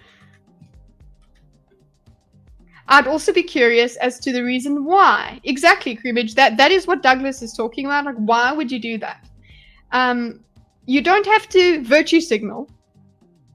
I'm not going to give you a cookie for saying Hitler's bad. Duh. But I would like to understand this, and I have spoken about that oversensitivity that happens. Like you could never criticize a gay person. You could never do that. That's homophobic, as opposed to, no, I really am just criticizing a thing. Are they downplaying him? That is the question that is up for debate. I don't know. I don't know if they are downplaying it, or if Douglas is being too sensitive to it and thinking this guy is a person pushing it, as opposed to there are people in the audience that are just that cooked. There are people that are very, as we've noticed, there are people that are very open about these things and think that this is totally acceptable to talk about. Are those the same people? We had this, I don't believe, as Dave said, I would not put them in the same group. I wouldn't put them in that group. I disagree with you putting them in that group. We had him say that, and I'm there at the moment. Sometimes there really is an undercurrent, says Moody. I agree, and it depends on the person whether they detect that undercurrent or not. A lot more, like a Jewish person will be more sensitive to that undercurrent than, say, a Christian or definitely a Muslim, right? They would be a lot more comfortable. Leads to Holocaust denial. That was unthinkable back in my day. Like there wasn't even a thing. You didn't even talk about that. Okay. Now, let's see. So this is where we've repeated as well. Let's do another repeat. Marker for repeat. Yes, Murray is painting them with all the same brush. He is putting them all in this group, and what Joe and Dave are saying is they are not in that group. I think Joe at one point he says yes, they're twisted people. So he does acknowledge that these twisted people exist. But then over here he says no one is saying it. I think what he means here, let's actually put that in here. No one meaning referring to what's it? Ian and what's the other guy's name? Daryl. Daisy Doo, hello my baby. Okay, that's what I think, because he did talk about twisted people existing. I don't feel like, although my response was earlier to him, like, have you met the internet, sir? Have you met the internet? Nobody's saying that. I don't think you could say that, but I think what he means, it's a manner of speaking. He's referring to his friends. Okay, saying in 1930s Hitler kept anti-Semitism down. No, that's not what he's saying. So we're rehashing this. Daisy, come here. Saying what he was saying is that he didn't do it publicly. Blah blah blah. Let's put it here. Actually, that's here. Let's move you here. Repeat. Copy style.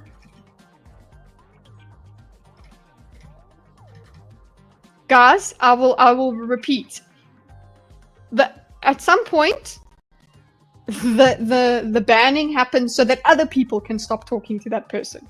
So what I would say is, please just don't engage. I know it's hard, but that's all they're trying to do. They're trying to bait you. Okay? Ignore them. Because all they want is to be heard. Okay. 1930s Hitler kept anti-Semitism down. That's not what he's saying. Okay, we have a nice repeat here. Blah, blah, blah, blah, blah. Same thing. Hello, my baby. Fine, don't say hello. He's got headphones on. He doesn't give a fuck. Heh, exactly. I don't know what you mean by heh exactly, but... Hi, my baby. I know, you're very happy you've got your gal. Can't hear me. Okay, Hitler wasn't such a bad guy. So my husband doesn't get to hear that. Hello, my honey. Hello, my ragtime girl. Okay. I think we're good. No. Sorry, we've got this. Copy style.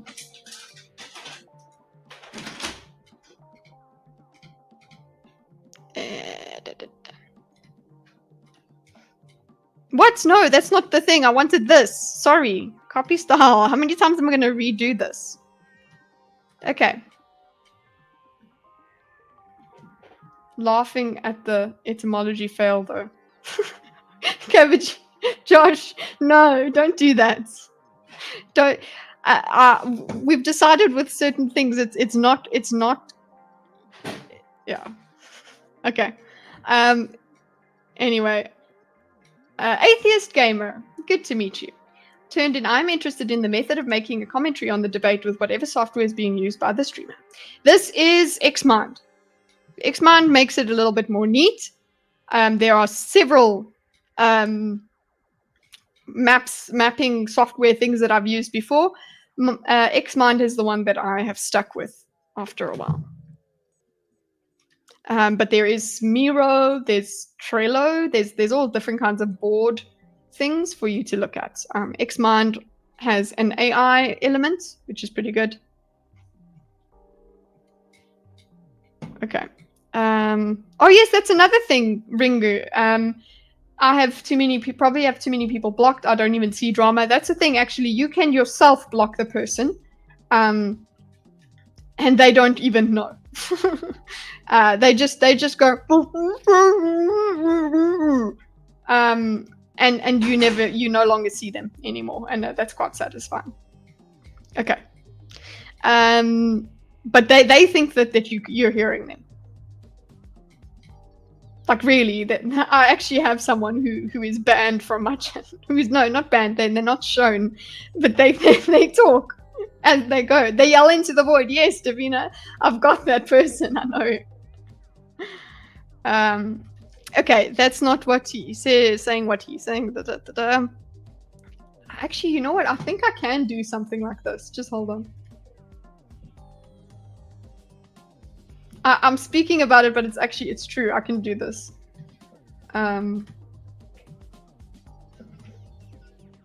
Sorry. Where are we at? Who are we? Oh, did you do it already? No, you didn't. Okay, hold on. Yeah, there you go. Ta-da! That's it.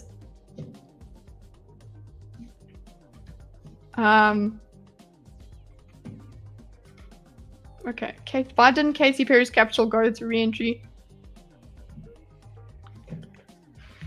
Okay, gosh, we have not been any faster today.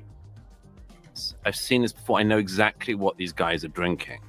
I've seen for them to do it as publicly. He was doing it in meetings because the support for that kind of thinking wasn't as ubiquitous as it was. Joe, I've seen this before. I know exactly what these guys are drinking. They're drinking a couple of very, very discredited historians like David Irving, and they are just there you go. Regurgitating it. And it was always been the same thing. It is always an attempt to minimize Hitler's anti-Semitism actions. Eventually down the road, you get to minimizing his actual involvement in the Holocaust. And then you can go on to the next stage. You can't say that about Daryl. Okay, I think what you're what guilty of here is kind of similar to, I think, something that the woke left has done, which is this concept creep. Okay, hold on.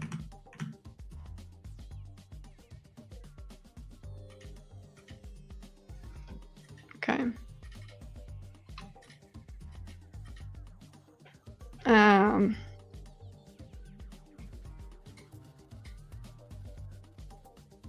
I heard about a island of cats in Japan. I wanted to go to that, Davina.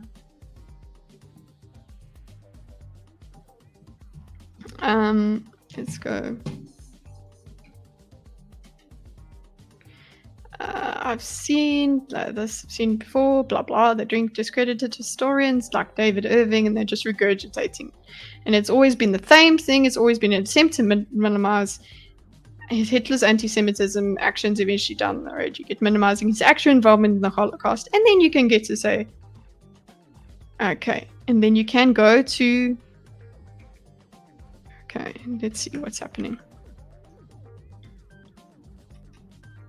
Only read books approved by the expert class. I don't think that means you shouldn't read these Irvings and things like that. But you should also then have rebuttals for them.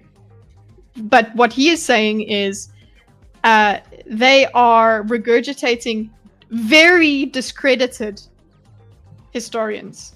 Okay? Very discredited historians.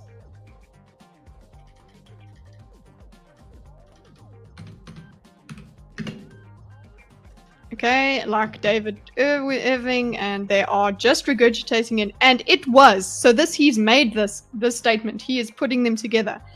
It was always been the same thing. It has always been an attempt to minimize. And then he has asked us, why would you want to do that? Excuse me. Why would that be your objective? And then you can go on to the next stage. You can't say that about Daryl. Okay, I think what you're guilty of here. And then you can go on to the next stage. You can't say that about Daryl. Okay, yeah, that's the argument that they're having is you can't say that about Daryl, but that muddies the waters. I don't want to talk about fucking Daryl right now. Can we maybe just make it a hypothetical so we can actually talk about it, and then we can discuss. We can harp on about whether it's Daryl or not. We can go into examples of whether he is part of this group or not. But if we're doing it at the same time, I can't handle. I think it's people should also read at least some of Mein Kampf before confidently making statements about what he wanted and didn't want. Yeah, that's true. DM me for nudes of Daryl. Okay. And have I copy pasted the right thing? Okay, and then you can, but you can't say that about Daryl. I love this Omega. I think Douglas Murray is a smart guy, but he should really try coming across less like a pompous, arrogant prick. I don't know if that's possible. I really don't know if that's possible. It makes him... He can't be that. It's difficult for him. It's useful when you agree with him, but it's annoying. Actually, it's useful when you share his disdain for the people that he's talking to. But if you, what do you call it? If you want to at least have a good conversation, then it's kind of irritating. So that's what I'm feeling here. It's kind of irritating. It's like you're not being productive. Your attitude is not helping us go through this conversation. So again, let us repeat. We are repeating all of this, guys. If you've forgotten, this means a repeat. We're replaying the whole thing. Okay, they're doing the same arguments over and over. And this is a new point, I think, that Dave brings in. You're guilty of is I think, something that the woke left has done. Whoopsie.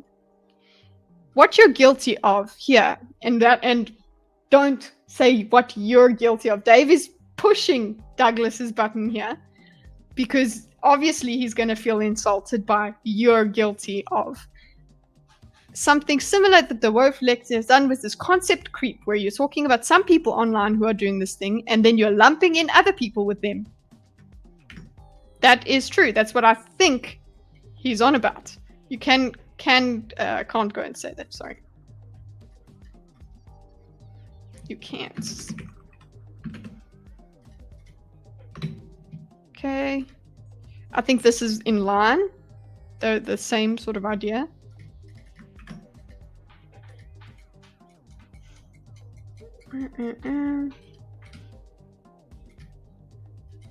He's introducing the arguments. I've never heard of Irving person, so you should at least bullet point the disinformation.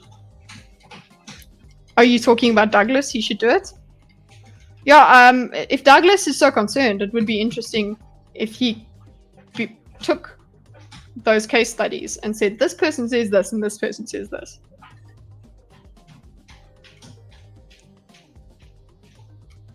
What you're guilty of here is another kind of similar thing, something that the woke left has done, which is a concept creep, where you're talking about it. I will say I think that's a good point. Okay, now what you're lumping them in? He's doing the purity test. Douglas is saying this person is not pure enough for me. I think what you're Exactly guilty of here is kind of similar to, I think, something that the woke left has done, which is this concept creep, where you're talking about some people online who are doing this thing, and then you're lumping in other people with them. Listen, I'll just say this right now. Daryl Cooper is currently, I believe, almost finished, or he's working on a big World War II series. And when this comes out, what's it going to be on? we can see. It's a podcast. Yeah, he does long form. Oh, now you show your elitism is showing because he says it's a podcast. Whatever. It's like, yeah, but you're still putting multiple hours. The world's changed. Podcasts. When this comes out, I'm quite confident to say beforehand that if you're going... Sorry, guys, look at Dave's face. He is also being a condescending prick. The only thing is, he is not doing it with a British accent. Look at this man's face. Sorry, look at this man's face. He's also being fucking condescending, boys and girls. But he does not have an accent, so it just doesn't come off that. Look how he smiles, and look at his eyebrows. Just look at his face. Okay, I will even make this bigger for you. When this comes out, I am quite confident to say beforehand. Look at that. Look at the eyebrows. that if you're going into it, Look at him, the smile. He's like, come boy, let's go. Yeah, I got you. expecting him to be downplaying the atrocities of the Nazis or downplaying the evil things that Adolf Hitler did, you're going to be disappointed. My point is, boom, with the head nods and everything. He's like, yeah, he's a bit sassy. Yeah, there you go, Dildo. He's been sassy. But he's real average. Who are you talking about, Dave?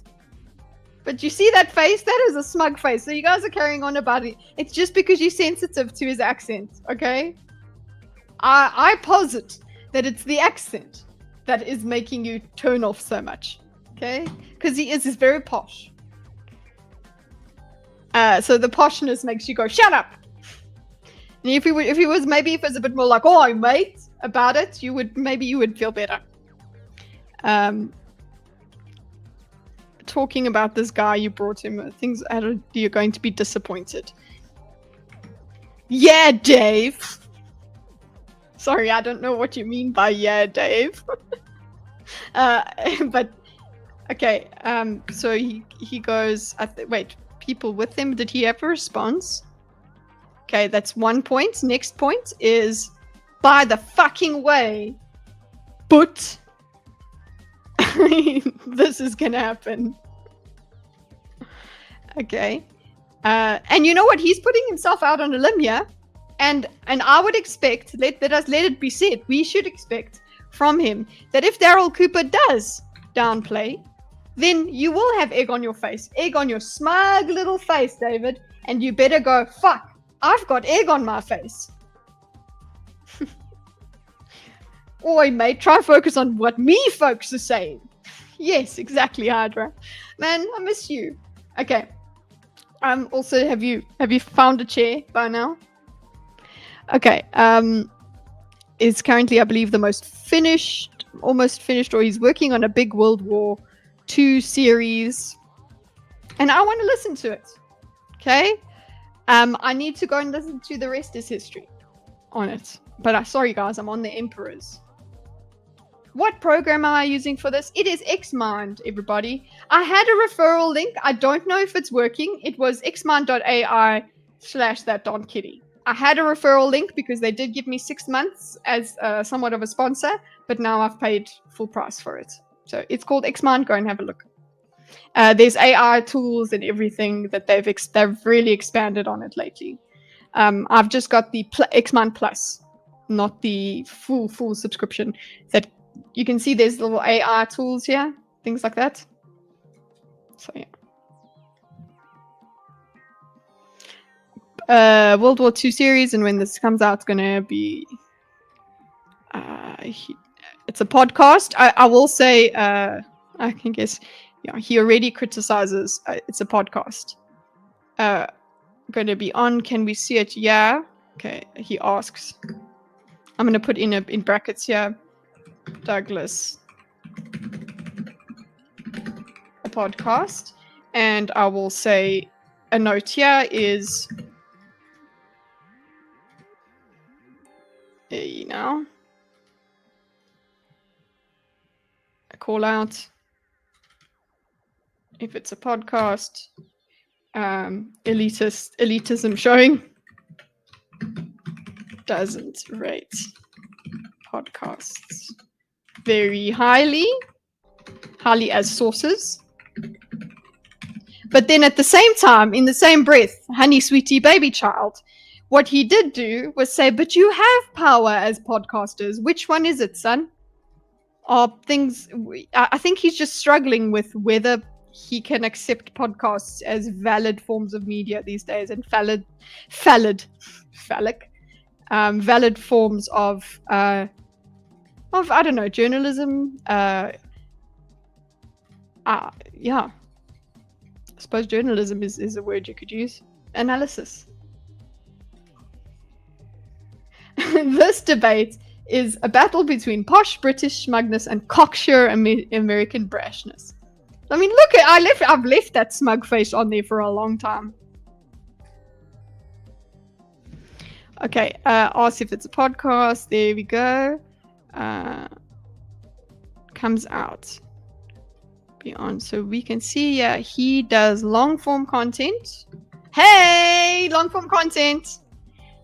I'm quite confident to say that before, and that if you're going into it expecting him to downplay the atrocities, evil things that Adolf Hitler did, you're going to be disappointed. Very interesting that he used the whole name of Adolf Hitler to emphasize that he's really, listen, boys, that's ridiculous. What you're implying about my boy Daryl is ridiculous.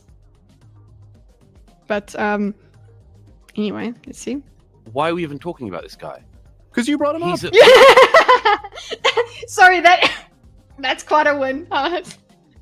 Why are we even talking? You did bring him up. That was sorry.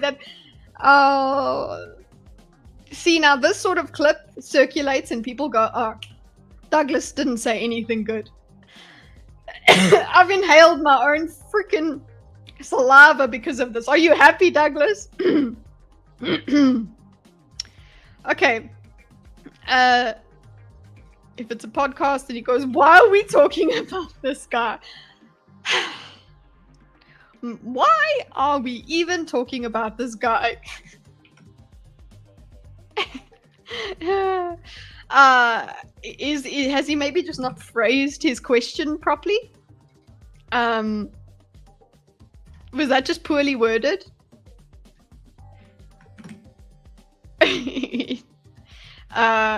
Shall we put an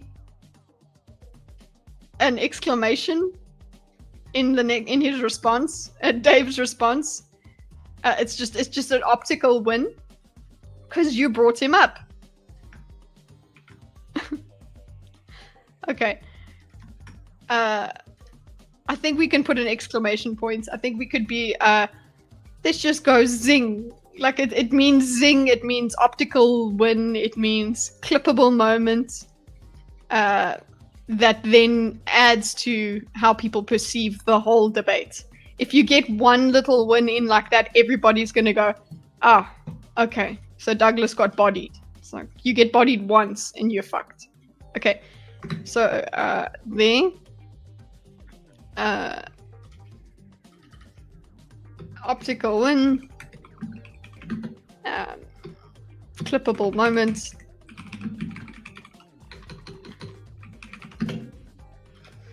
Okay. And what do I mean by an optical win? I literally mean it's just it's something that then gets clipped and makes you perceive the full discussion in a certain way, that one person dominated the discussion. It gives you the impression that one person dominated the discussion. And it looks that way. It just looks. This fuckers with these numbers, these debates is a real newbie magnet. Well, let's see the retention. Not everybody has the staying power that you have, CS. See, I called you CS there. That's your grown-up name. Okay, because you brought him up. That was just fucking brilliant. Okay. What do we get? Yeah, sorry. I actually, it made me spin out. Yes, because he comes on podcasts like this. My point is, this is not a serious historian. He's not a historian. He never. Okay, so yes, like I said, guys, it was his wording. It was just a poor wording that he did. He was saying, why are we talking about this guy? Isn't Douglas Murray a homosexual? I don't know if he's just British or if he's homosexual. I don't know. I don't know, Jacob. There's nothing wrong with it, though. Okay. Whoops. He's gay. That's a different kind of gay. Homosexual. There's another one. Okay. You brought him up, so that's also why I call it an optic win, right? He just didn't word it very well. It's just his wording just didn't work. Here it's like he means why do we give this man? It's actually a question, genuine question. Why do we give this Vince by having them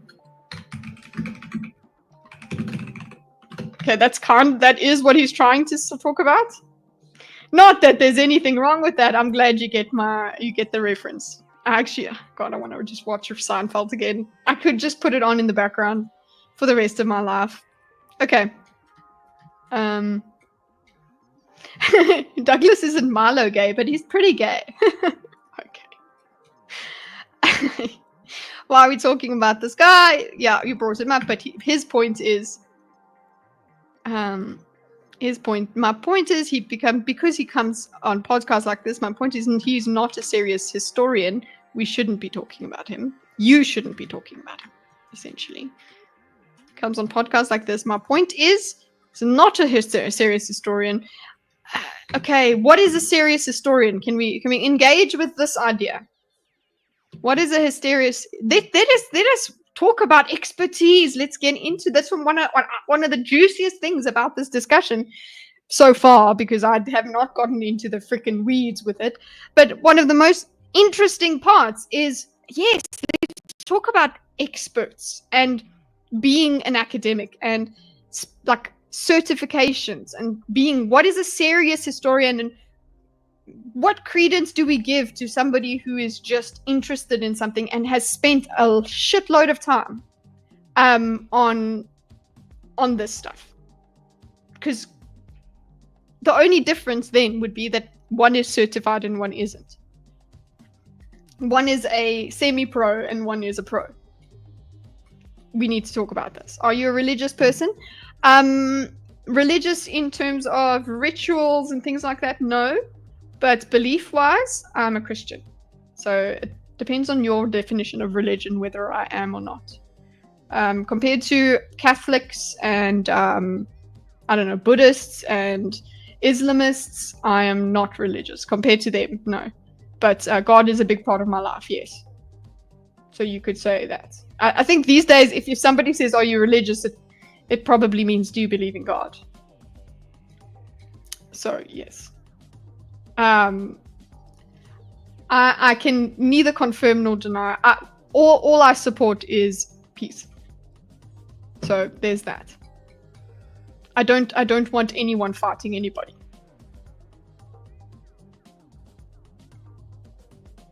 Okay. Yes, because he comes on podcasts like this. My point is not serious historian.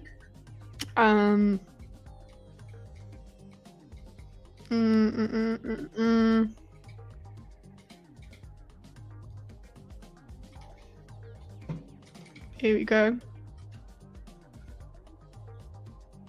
Sometimes war is warranted. I don't know. I really don't know. War is so fucking stupid to me. I know, I get simplistic. I get simplistic to the point where I'm like, war, what is it good for? Absolutely nothing. I don't know. It just becomes so murky and so muddy where it's like, what are we even fighting for anymore?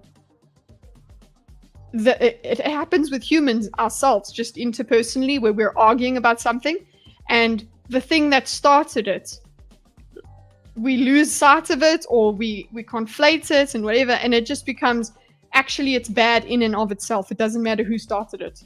I don't know why it's not a good enough take for a lot of people for me to say it's just not a good thing.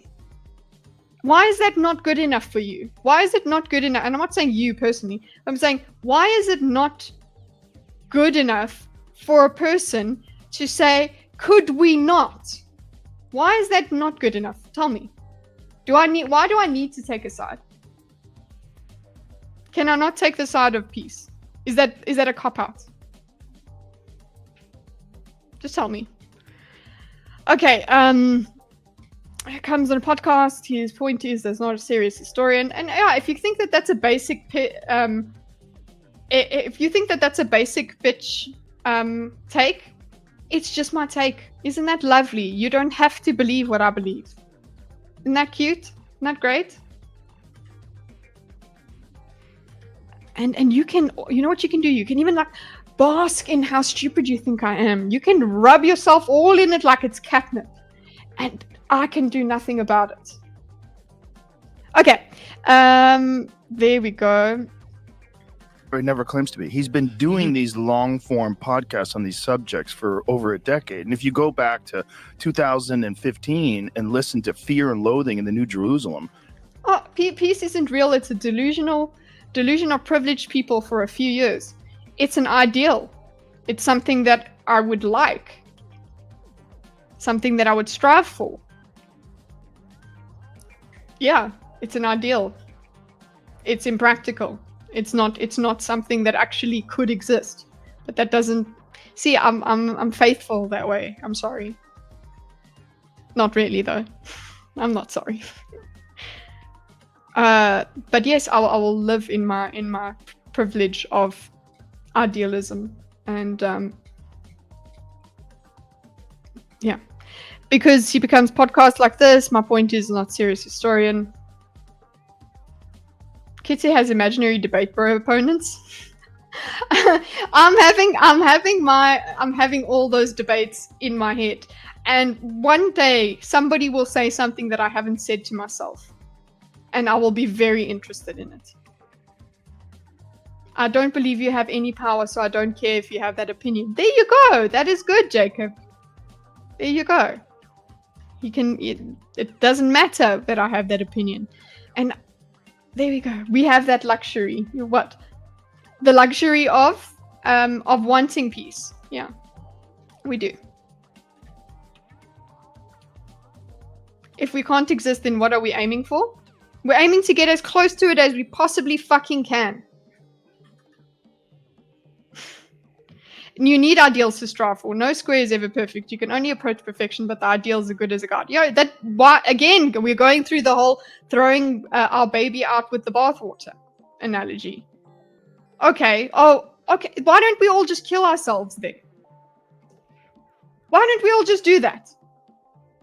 What's the point? What's the point? We can't have a perfect life. So what's the point?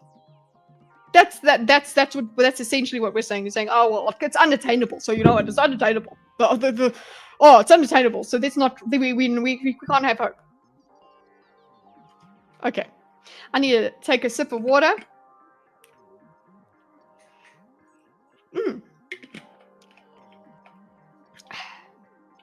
What the sign of a correct philosophy is what?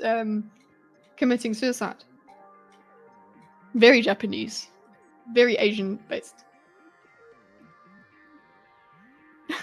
I feel like everybody please go and find the Messiah. Oh, you would probably hate me calling you that. Jacob Frank. Okay, go and find them on suicide is maladaptive. No. You're assuming that existence is a good thing. Who told you that? Who lied to you and told you that existence is inherently good? And procreation is good? Why what is adaptive? Who decided that adaptive was a thing? Anyway, I've had a very good time with you guys today. I really appreciate it. It's been a lot of fun, but I haven't gone very far in my diagram, you shits. Am I muted? No, you're not muted. I'm reading you. I just think you are muted on YouTube because we were done with you, maybe. Hanson for the outro? I'm not done. We need to get to... let's see how far we go. I remember this message from yesterday and I'm going to ignore it again. Okay, so go here. It's an incredible piece, and it's Excellent. How many hours long? 30 something. And it literally starts from the persecution of the Jews, where they're being driven out of Europe. It's like this horrific account of what happens to these people. Such a boomer, Jews. It's Jewish people. What he's trying to do is I know I'm sensitive. Paint a picture of how the world goes mad. Sorry, I have already told them to go to you. It's just that they haven't. Like, I told them to go to you. It's just that they haven't. And I don't think anyone on YouTube is interested. I told them I did my part. how the world goes sideways. Oh, And look, a he's squirrel. doing Thank it you, Davina. from the perspective initially of these Jewish people that are living in Europe, that all of a sudden their neighbors are turning on them and they're being attacked. Like it's incredibly charitable. But what he's trying to do is show what happens to human beings. Dude, if you don't understand how sensitive I am about black people as well, you actually start to realize I am not as right-wing when you start doing that stuff. Like, I get very upset. And I will light my beacons if I must, dildo. When they're confronted with unbelievable atrocities and how things go so incredibly sideways. Lots of people have written and spoken. Okay. He's not serious. He claims he's been doing. So he's not a serious historian. I'm not Australian. I'm South African. So I think I know something about Africa. Podcast subject over a decade, and if you go back to Fear and Loathing, it's called. It's an incredible piece, and it's how many hours long? 30-something hours long. People think I'm right-wing. They do. They think I'm right-wing, and then they think that they can spout their thoughts, and I will go, yeah, bro, yeah, based. No. I thought this was a far-left podcast. Oh, I'm glad. That means you're in the right place. Because you need to be in the opposite, if you know what I'm saying. There's actually, I've got my YouTube channel, guys. If you want to hang out with me and just talk about gaming, go to that Don Kitty Games and subscribe there. What's the name? That was actually a profile I had when I was much younger, and a lot of my stuff is left-leaning. Most of the channels that I've subscribed to there, so it's like people have done this. They have different accounts. They've kind of made themselves a ground news where they've got their left-leaning profile where they watch their left-leaning stuff, and then they've got their right-leaning stuff as well. So yeah. Okay. Claims to be doing the long-form podcast. So there's such an interesting thing we can talk about here. About what makes an expert. If somebody is spending 30 hours and writing a podcast and things like that, and going over this sort of thing, or writing a book, okay? Here we go. Horrific of what goes through and goes perspective. Initially, though, Jewish people are living in Europe, and they're being attacked. It's incredibly charitable. I hate that we have to say it's charity. It's just, isn't it just what happened? Okay. But I guess he has to say it in this context. He has to say it's charitable because he's trying to say, look, this guy is not an anti-Semite. Hello, he's not an anti-Semite. What was the gaming channel? Twitch? My Twitch channel is that Don Kitty, and when I'm streaming, I'll be on Twitch. I stream gaming and politics. Intellectual things, nerding things on Twitch, but that Don Kitty Games on YouTube is where my gaming is. But yeah, on Twitch, at least if you watch me on Twitch, it's just that the ads there, boys, they are too much. I do try and skip them as much as possible. But yeah, you can get perks through the subscriptions there as well. I'm an affiliate on there. I'm looking for YouTube. Got it. Yeah, it's basically the same picture, but it's just me. Favorite video game? Monster Hunter. You knew that. Will the diagram lead to a conclusion? It must. Yes. Atheist gamer. It should. But it takes a very, very long time. And by the time I get to the conclusion, a lot of people will have dropped off, which is the weakness of this kind of content. But we will find the magic people that want to stick around for it. Okay. You block still going strong. Pathfinder. Pathfinder is such a cool word. That's all I'll say to that. Okay, stop, guys. Fuck. You know what? I'm going to turn the comments off for a second. I might even turn it to members. Oh, no. I was going to turn it to members only chat, but the members are the ones that are fucking with me. The members are the ones that are distracting me. You shits. You absolute shits. Okay. The only reason I can't call my membership tiers like shift aces or shit faces, because that's what I would call the people on Twitch, shit faces. Just because, you know, it's mean. You can't do that. It's against TOS. But yes, if I could, I would call my memberships shit faces. Shit face level 1, shit face level 2. You're all shit faces. Okay.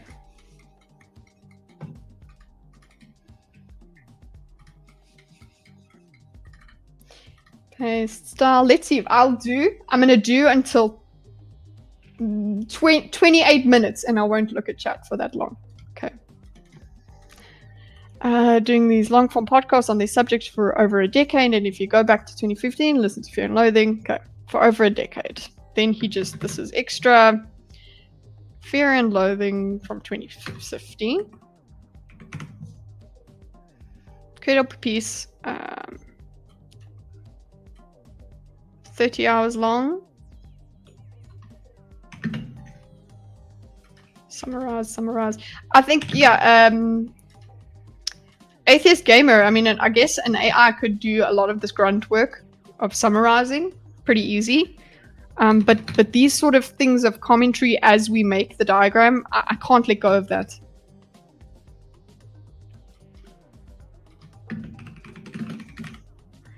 Let's go plus. I do hope to make a summary video of it and a summary diagram, because looking at this, right? Looking at the whole diagram, it's fucking complex. You would need a summary diagram. But I do like having this in-depth thing. Now I'm distracting myself.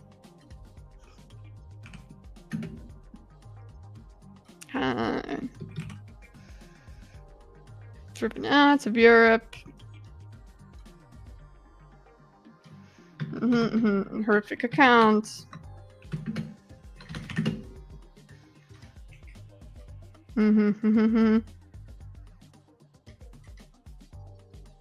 World goes mad. I'm just rewording this. Paint a picture of Hello World.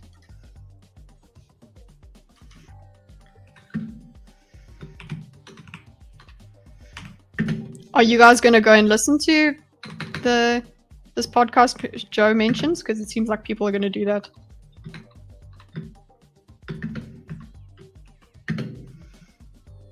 So how does it from the He says initially. This is something I'm worried about.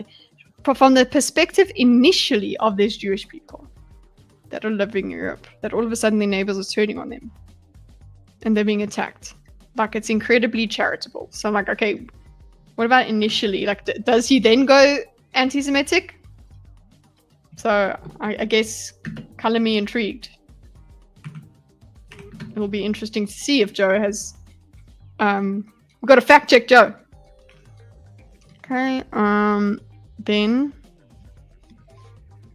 what he's trying to do is show have to become human beings and you can find unbelievable atrocities and how much they say.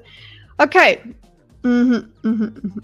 So I don't even need to do that. Lots of people have written and spoken about this. That's where we're at. What does Douglas say about that? So why is he not allowed to? I don't understand. Allowed to. So okay. when he is allowed to, I'm saying that there's a weird way in which figures like him, whose ideas are not being countered when they are raised, are given platform after platform to spread their views. They are welcome to those platforms. I'm not saying they shouldn't be platformed. I'm saying these are very, very fringe figures who are pushing ideas that are either debunked now, have been debunked before, or they will not stand up against somebody who disagrees with them. Oh, okay. I would say you have. I don't know. I guess people that have such ideas and don't expose them to challenges,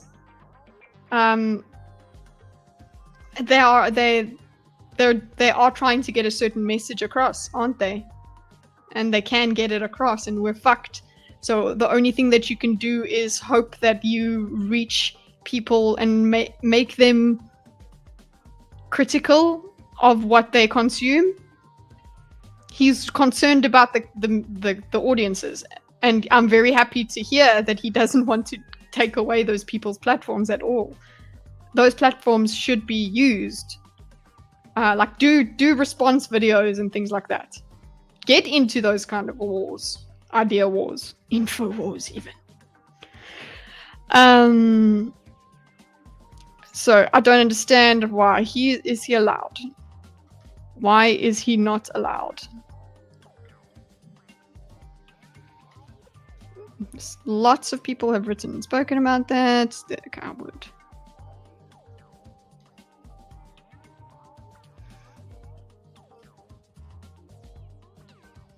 Debunked, so they will stand up against somebody who disagrees with them. Okay, we're there.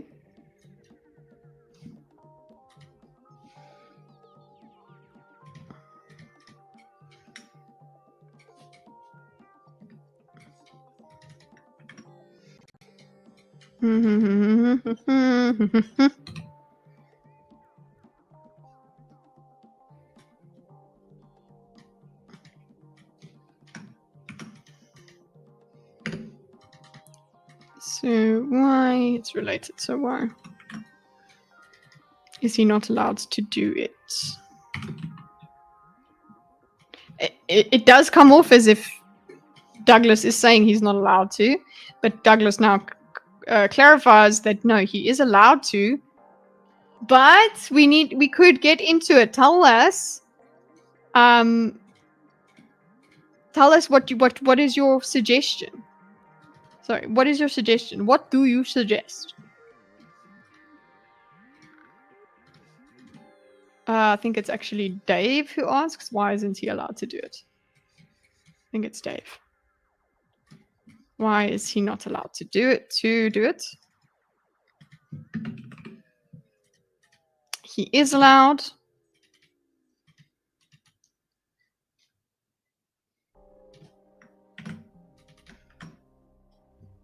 He is allowed.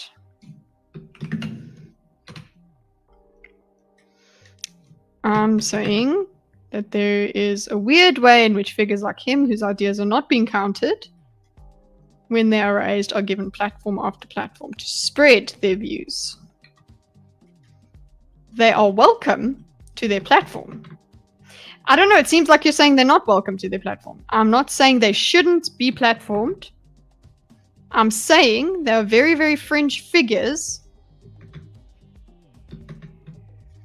They're fringe figures who are pushing ideas that are either debunked, so they're invalid, and now have been debunked before, or they will not stand up against somebody who disagrees with them. I think that's a them problem. It's up to us then to just disagree. If your opponent is not going to interact with you, then you just it is an info war. It is a marketplace of ideas war, and all you can try to do is spread the information, not the misinformation, and call it out. Go and do what like if we look at the example of Terrence Howard, right? There's this physicist that has he's got quite a huge channel. He's got millions of subscribers. He went and he took Terrence Howard's whatever the fuck that guy wrote, and he took it seriously so that he could properly debunk it. Okay, so that is the duty, I suppose, of the serious historians Douglas is talking about. The serious historians have to come off their high horses, which is one thing that I don't know if we get to. But Douglas, they need to come off their high horses and come out of their universities and put on their big boy pants and argue with the people online. Okay, they don't have to engage with them directly because that is a weakness. Because it is correct. Some people that are pushing these views will refuse to debate or to have counter arguments on their shows. Cool. then the best you can do, because guess what? We're looking for ideals and we're pushing towards ideals. The best you can do is debunk on your channel. Okay? That's all you can do. Raise it to the sunlight, explain why it's wrong, explain like I'm 5 why it's wrong, and the world will be a better place because people will have learned something. Oh, I'm so sorry I'm so idealistic. I'm supposed to be completely defeated by the world. Don't worry. I go through those moods all the time. He is allowed to. I'm saying that there is a weird way. We're done. Oopsie. But I don't think we are. Douglas. Let me actually put a note in here of don't explain. I want to insert a call out. Doesn't go far enough. What can the debunkers do to these voices and these platforms? Like, we don't talk about that. We don't get that, and I think we can put that other marker in here where it's like, yeah, we could. This is something we could have spoken about, but we didn't. This is one of the concepts we could have engaged with, but we did not. Oh well. Okay.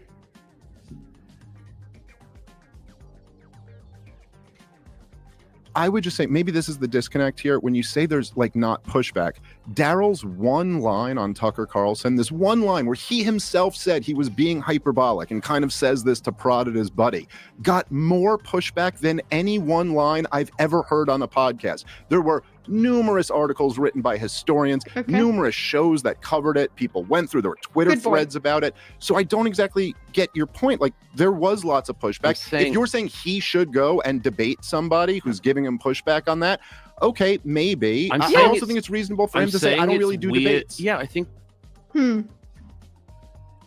Okay, that's one of the people. He says it's reasonable. I don't do debates. Fine, do conversations then. But I think because debates are out of hand, I understand a person's aversion, and I guess that's where I think Barmy or someone else in chat earlier was trying to say he doesn't owe anyone anything. Why should he do it? And when I said it was the right thing to do, that wasn't a good enough answer. Kind of says to prod his buddy, pushback. So this is a good counter argument. You are saying, I don't get your point. Like, there was a lot of pushback. If you're saying he should go debate somebody, I like that second idea. I don't really do debates. Okay, let's put that into the diagram, and then I will have a look at chat. Okay, so his response here, the direct response to this. Okay. Actually, we will have 2 ideas, by the way. Maybe this is the disconnect. When you say no pushback, Daryl's one line on Tucker Carlson, there's one line where he himself said he was being hyperbolic, kind of says this to prod his buddy, got more pushback than any one line I've ever heard on a podcast. Okay, so it did get... Okay, it's just extra stuff, numerous articles. He says written by historians, numerous shows went over it, that covered it. Yeah, so that's when I'm going, okay, go and watch a Metatron video as well when it comes to history. I wonder if he would call Metatron, who's not a serious historian. Numerous shows that covered it. People went through it. There were Twitter threads. Again, that doesn't make it a thesis. I know, I understand. But a conversation was started. I don't exactly get your point. There was a lot of pushback. Okay. Now, the second point is if you're saying that he should debate people, I don't know. I think I would disagree. I'd be like, just at least have a conversation. But there is danger in doing that debate because you can get those optic wins, and if you pay too much attention to, say, chat or something like that, you have to be very steadfast to partake in a debate. But if you're an expert, okay, if you are really an expert and you are correct, go forth and conquer. And if somebody goes and says that you did badly in the debate, you can review the debate and put your best spin on it. That's what I would think you should do. I think V would probably say, no, don't do that. Don't expose yourself. Okay, so let's get the right color.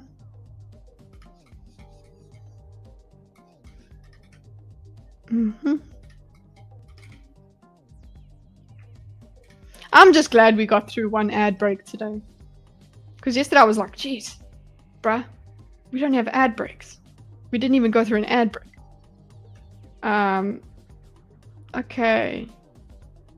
Wow, there's a lot of chat, but pre-bunking. Hey! Debunking is a power struggle. You'll be less susceptible to basic rhetorical tricks and logical fallacies if you have pre-bunking or debunking. I've got a bunch of communists in my YouTube chat. Hi, communists. Hi, comrades. Who's the man behind the man doing the debunking? Who's the man behind the man doing the Who's the man behind the man doing the debunking? Oh, so you're saying there's people that are funded by the debunking, and everything is shit, and everybody's controlling everybody, and there's a conspiracy? Lizard people. There you go, Davina. Is that what you're saying, Dildo? Poetry Slam is back. That's actually pretty cool. By the way, guys, one of the things I'm trying to who debunks the debunkers? The debunker debunkers. Hello, Josh. So I think just another thing to remember. Okay, rap battles is Davina's suggestion. Okay, I'll put that in a members only poll. But one of the things I'm trying to do is, because there's lots of times on Thinkers, which is the panel show we do weekly. There's a lot of time that people disagree, and I have, over the course of many debate diagrams, criticized moderators and criticized the way debates go. But I need to put my money where my mouth is and actually also see if I can help people have the conversations that they want to have and have debates the way that I want them to. So I am at some point, and what I'm looking forward to doing on the channel is live diagramming debates, number one, but also that helping that using that as a vehicle to moderate debates and basically just have disagreements. It's actually maybe a series or something like that where we talk about how to disagree. Because yeah, I don't know, debate me bro is only fun for blood sports. Eventually it gets the views, I suppose, but I just want to have interesting conversations. So look out for that. We're going to try and find some disagreements that are at least a little bit more lighthearted, I think, like media disagreements, and have those as part of our panel show. Okay. But yeah, we're probably not going to immediately jump into politics. I want to first do some media takes or things like that. And that's actually what the thinkers are quite passionate about in any case. Okay, anyway, the thinkers was on earlier today. Go and have a look. Who's giving them a pushback? Well, how many hours are we? Oh, we're almost at 3 hours. Let's go. I think it's weird to mainstream very fringe views constantly and not give another side. I think that's weird. Well, I mean, okay, I think there's a little bit of a contradiction here. You're saying now that these are fringe views, but then you're also saying that these are enormously powerful No. views. There's so, no like, contradiction. Let me clear it up if you think there is. Okay. I mean, it does seem this way. It's weird to mainstream very fringe views. Okay, what he means by fringe. Okay, let me try and find the strongest version of his argument here. Weird to mainstream very fringe views constantly and not give another side. What he means by fringe is academically fringe, debunked fringe. Not when you're saying mainstream and fringe are opposed ideas. So I understand why Dave asks that question, but I think it's he's just not being charitable. He's not finding the strongest version of his argument. But also by having that disagreement, you get the person has to then go and make the stronger argument for you, which is fine. He's letting it happen. It happens in conversation. I think it's weird to mainstream very fringe views, constantly not give other side. I think that's weird. Also, I hate the word weird now. I've decided. Could we not with the word weird? Because weird means nothing now. I think it's weird. Well, that's a very soft word. Tell me more about this. I think it's weird. What do you mean? Weird. What could be another word? It's distasteful. It's not good. It's bad. Not weird. Why do you say the word weird? It's questionable. Find better words for me. And that's. I think it's weird. Well, I mean, okay, there's a bit of contradiction here. You're saying now there's fringe views, but you're also saying they're powerful views, and they are. Okay, so we go here.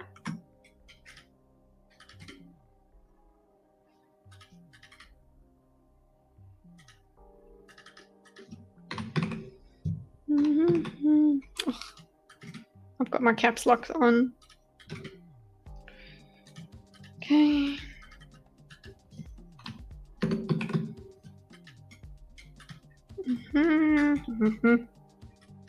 Also saying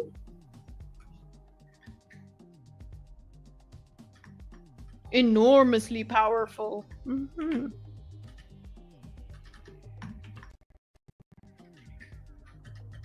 I'll have to write the word powerful. I need to get different monitors for my ears because these are actually starting to hurt. He's weird. He says weird because he's doing magic. It's a spell. Thanks, Nihilism. Promoting warped versions of what happened. Warped is a nice word. Atheist gamer, that warped is what they're doing.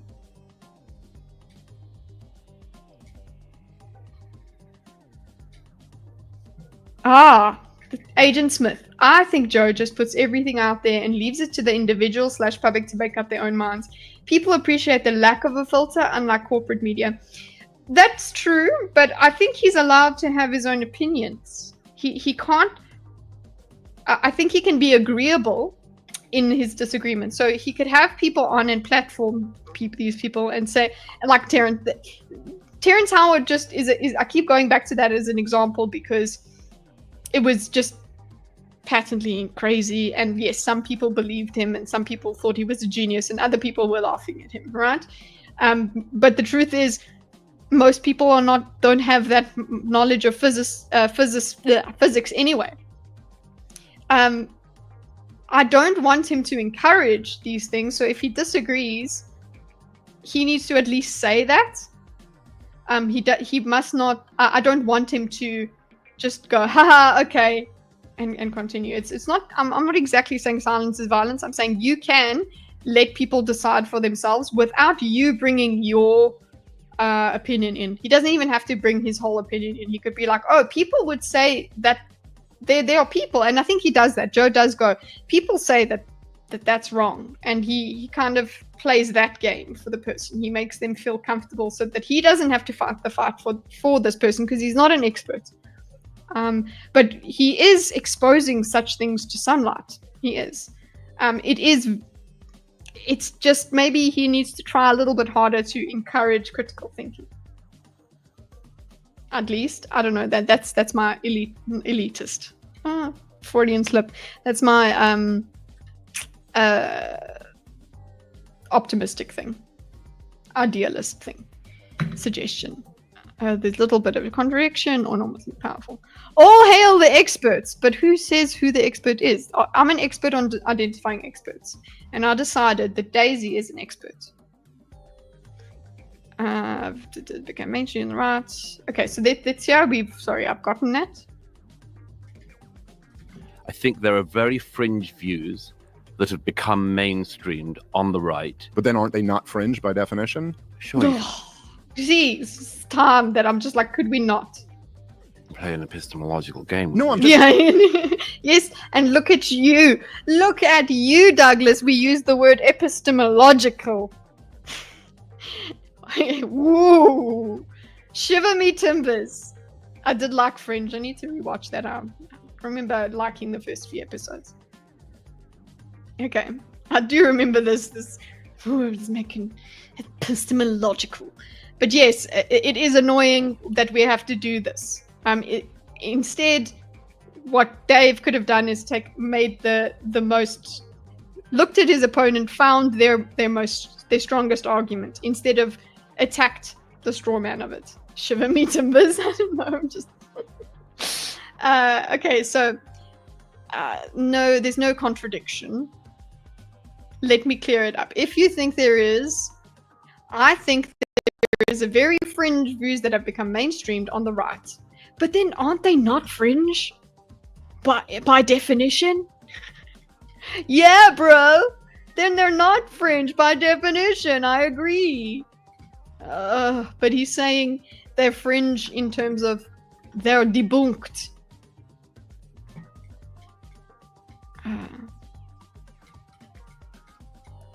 A $20 word for a childlike concept.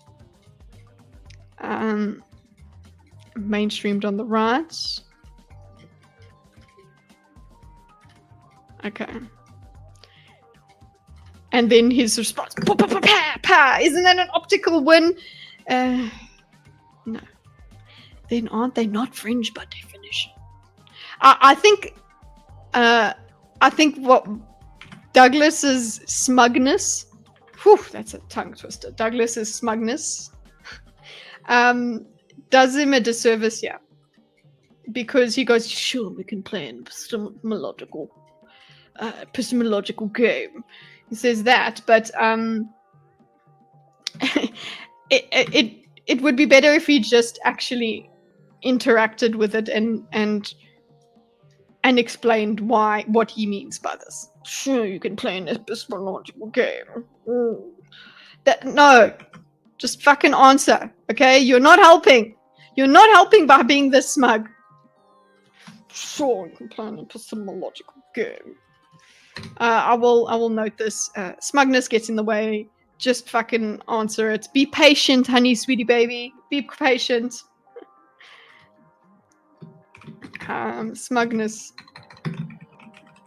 doing a disservice here. Better to be patient and explain what do you mean. I'm going to put a note here that says taking the weakest interpretation of Douglas's. Okay, there's no use in, see, we waste so much time when you take the weakest version of a person's argument and decide what they mean, and you pick the weakest version so that you get that win. It's actually only an optical win, because that's not what the person was arguing in any case. Sure, you can play an epistemological game. I can't get over it. Can play an epistemological game. We've got to play that again. Maybe that's a clip for the channel for the ages. No, want. I'm just. But then aren't they not fringe by definition? Sure, you can play an epistemological game. With No, me I'm if just. you No, I'm want. just. Epistemological game. Game with me if you want. Oh, fabulous. Everybody wants to play an epistemological game. Yes. Sorry. I know. Full nuclear. Yeah. This is something that I suppose I would have to talk about in a summary. So let me just put a note to myself here. An example. Just sophistry, yes. Wasting time talking about the weakest version of an argument. Okay. What if fringe smugness becomes mainstream because it was a platform on Rogan? But no, what my question is, Gray, is was it debunked by the qualified smugnesses, smug people? Oh my goodness, yes, hard round brush. You know what? That reminds me of what we spoke about yesterday with Dyson. What's his name? Eric Dyson. That's how he spoke. The epistemological game of esoteric intent confused by exoteric hermeneutic. That's basically Dyson. It's just those sort of things. You don't make friends with word salad. You toss that word salad. Okay, guys, I'm getting a bit jumpy. It's Friday. Okay. Let's see where we go. How far we can get. If I can get to this, could I get to 30 minutes today? Come on, girls and boys. I'm going to turn off comments for a sec. Saying let's But be you accurate. do understand the concept, don't you? Let's be accurate. Oh, you just didn't understand, Dave. I'm sorry you didn't understand, but I know his accent makes it difficult. You can play an epistemological game with me. No, I'm just saying what's behind. Do you understand the concept? You don't have fringe ideas become mainstream. Okay, let's see. Sorry. Don't you? That fringe ideas become main. Game. No, with I'm me just. on the right. But then aren't they not fringe by definition? Sure, you can play an epistemological game. With No, me I'm if just. you No, I'm want. just saying let's But be you accurate. do understand the concept, don't you? That fringe ideas become mainstreamed. Yeah. Okay, Right. sure. No, he doesn't understand. That's not good enough. But you do understand the concept that fringe ideas become mainstream. I think that is eventually the point it gets to. Yes, but they're no longer fringe. But the word fringe remains because he is trying to say they're invalid. Okay? They're just inherently wrong. Not inherently, but like factually wrong. Just saying that's behind. You do understand the concept, don't you? That fringe ideas become this is just the social tension between them gets in the way of the conversation. Like here, what do we have? We have, you do understand the concept, don't you? No, he does not. This is not good. This is the smugness getting in the way. Stop, Douglas, stop. And then we've got, I suppose, Dave's smugness that fringe ideas become mainstream. Okay, sure. Which is like, look how absurd you are, dude. Fine. Let's just assume that we're not going to have that. Or he did realize we don't need to nitpick about this. Or he did. I don't know if Dave did. That's a very charitable thing for me to say. Okay, sure. Like, let's see. What does he do with this? Like, is that a sarcastic agreement? So that's it. Okay. I'm not exactly sure. So you're saying that what Joe shouldn't have Daryl Cooper on? I'm saying or that he should debate. That there will have that if you mainstream very, very fringe views, which are easily able to be debunked, if you mainstream them, at some point that view that was so fringe will be what eager, very disconnected, unhappy people are going to start playing with too. And if these people are such experts in how you see a society go weird. They can look at what is happening to a portion of the right everywhere on this stuff. There is a portion of the right across the West that is playing this very dark game, and they're doing it deliberately, and you can't not be aware of that. Okay, you actually missed exactly what Dave was asking you. Dave was actually getting to a point, right? You are just, this is the third fucking time that we've spoken about this, and you actually haven't given a solution, Douglas. This is why people are saying you lost the debate, because he's asked you, what are you saying? He's asked you several times, what are you saying though? Yes, there was I think the stupidity of him going, well, if not fringe, whatever, that whole thing, we've just put that to bed. Here he has said, what are you saying? Are you saying that we shouldn't have these people on the thing? Are you saying they should debate? Those are good questions. I would say yes. Douglas is saying that we should platform them with debate. They're easily debunked. You're saying they're easily debunked, so then put them out there in the mainstream. It sounds like, because what we're going to do, if you don't tell us what you fucking mean, is we are going to decide what you mean, and we're going to think that you are wanting to silence them, and that's not what we want.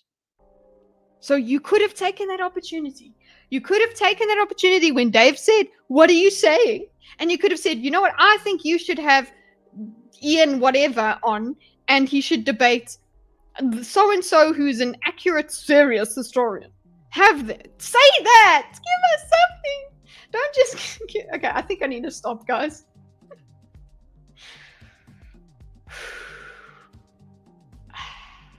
Mere semantics. You were the chosen one, Douglas. Okay, so let me get that transcript, okay? I'm not exactly sure what you're saying. Shouldn't have Daryl Cooper on. Like, there you go. You had it. It was right there. He's gatekeeping criticism of Israel. It becomes more and more clear, Jeremy. Well, yeah, once we get to it, I suppose this is the basis. I was tempted to just go ahead and diagram that that later discussion, because it's the most sensational, I suppose, and the most difficult, and I want to expose myself to it as much as I have been uncomfortable. I was going to do that, but we actually need this basis. We do. That fringe ideas become mainstreamed. Okay, sure. And that does eventually become a thing. He's actually making, you're right, he's playing a semantics game, yeah? But he basically, I think this just goes floaty over here. It comes out. Go here. Okay. There. If you guys hear all the shuffling in the background, that's my cat having the poop zoomies. So it's okay. I'm still not exactly sure what you're saying. That Joe shouldn't have Daryl Cooper on. You should debate him. Saying that there will... I am saying blah blah blah blah blah blah blah. Portion head over the best. Very dark game. Is this your script? Deliberately. I don't think is doing. Not be aware of that. Okay. And repeat. Waste my time, debate bros. Well, actually. We need, the reason that we need to diagram these things is to pinpoint exactly where they wasted your time. So they waste even more time, essentially, because I go and say, but where did you waste my time? Exactly where? I know you were. I can show you exactly where, and I'm going to note it with, here is my repeat. Not call out marker. This little thing over here means what? Repeat. Shall we find the last time he said it? Circular. That's why we're here. Exactly, the autistic detail. It's just breakdown of trust. We have basically here. This is all he's done. Just repeating this whole idea. He's repeating that one. Where did he's had several speeches. Yeah, there we go. Let's put it here. Dark stuff. Just like the right. There we go. The agreement. There was agreement. He even got agreement on this, guys. So he's repeating it and he got agreement. Hello? You see this here? Objectively, there was agreement. I've decided. But yeah, this is the repeat that he's done. Okay? Nice. Okay. Oh, we've gotten nowhere. Okay.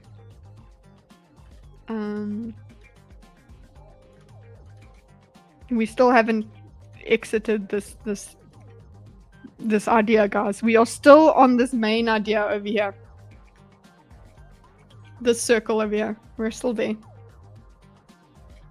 Bleep, bleep, bleep, bleep. Just like the debate, Kitty. What? We still haven't exited it? Okay. Let us go. Where are we? How close are we? Let's go. 25. Fuck's sakes. Okay, go. Give us another long speech so we can get through a whole... We got nowhere. Yes. And while I agree with that, I don't think Daryl Cooper is doing that. But I do agree with your characterization. No, oh, look, we got agreements again. We got a repeated agreement. I do agree with your character. The circle is complete. The circle of strife. It consumes us all. That's so great, Josh. I love that so much. The circle of strife. He's monologuing. Yes, I want a monologue because it'll get us through the debate quicker. I'm sorry, I do need to have this. It's the circle, Josh. Sorry, I'll put your full name. Just it's so horrible being on mobile and tagging you in, like, say, Sitch and Adam's chats and things like that. I just want to say @Josh. Okay. Yeah, but you won't see it in the reams and reams of chat. Okay. So I have to go, but I don't even think if you do tag people on mobile whether it actually highlights it. Anyway. It's the circle of strife. It consumes us all. We have fun here at Debate Diagram.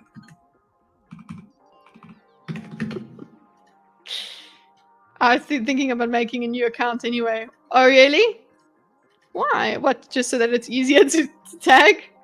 You don't need to make a new account. Okay. It's the circle of strife. So good. Fuck. Starred. Absolutely starred. Circle of jerks is greater than circle of strife.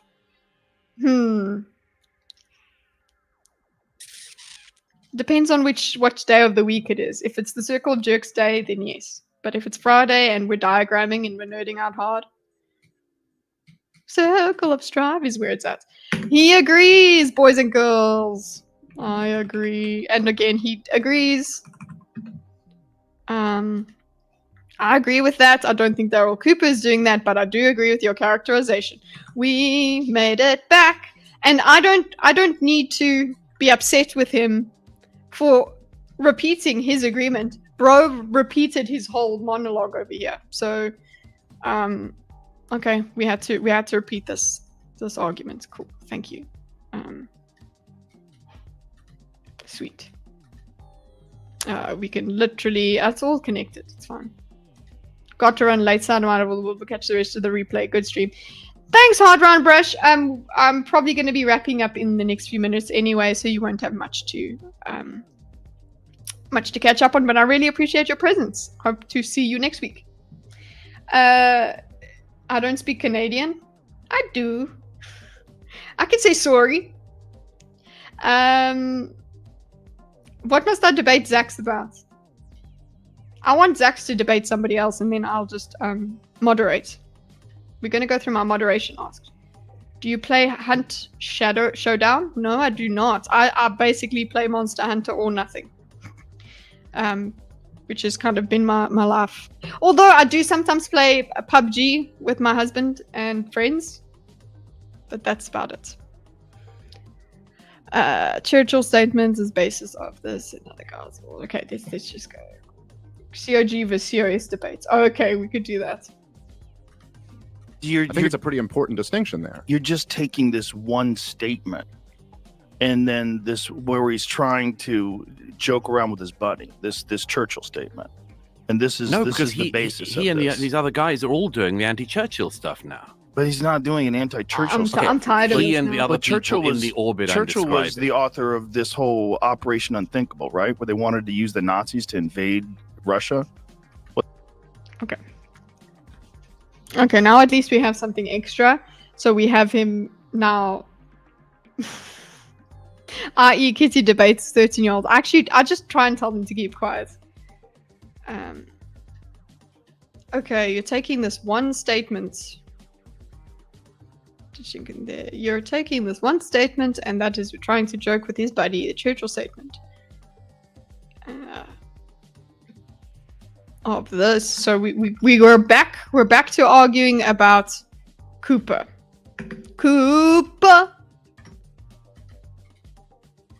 Please make it stop. we're gonna be finished. I want to get to that 30 minutes. Okay, you're just taking this one statement, and then we're trying to joke around with his buddy, Churchill statement, and this is the basis of this anti. He and these other guys are all doing this anti-Churchill stuff now. Okay. I actually am feeling sick. It is a circle of strife here. You know what? Let's do this. You could even put this as a barrier and be like circle of strife.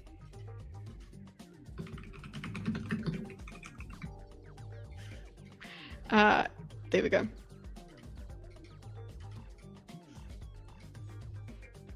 Oh, I keep wanting to polish Joe Rogan's semi-gloss forehead. You know what you want to do? Okay, what you want to do, Davina, is you want to slap it, because it makes a very satisfying sound. Actually, it can actually be a bit freaky when you do it. Okay, he and these other guys all doing the anti-Churchill stuff. Thanks, transcript people.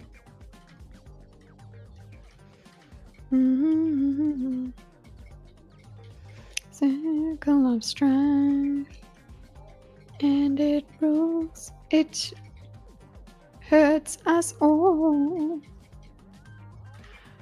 Through repetitions of arguments, through rewording things. Oh God. I could go on. Wax on. Yeah. Okay. He's not doing anti-Churchill stuff. Operation. Okay, then he goes. Wait, Russia wasn't Churchill. Wasn't that Churchill? The author.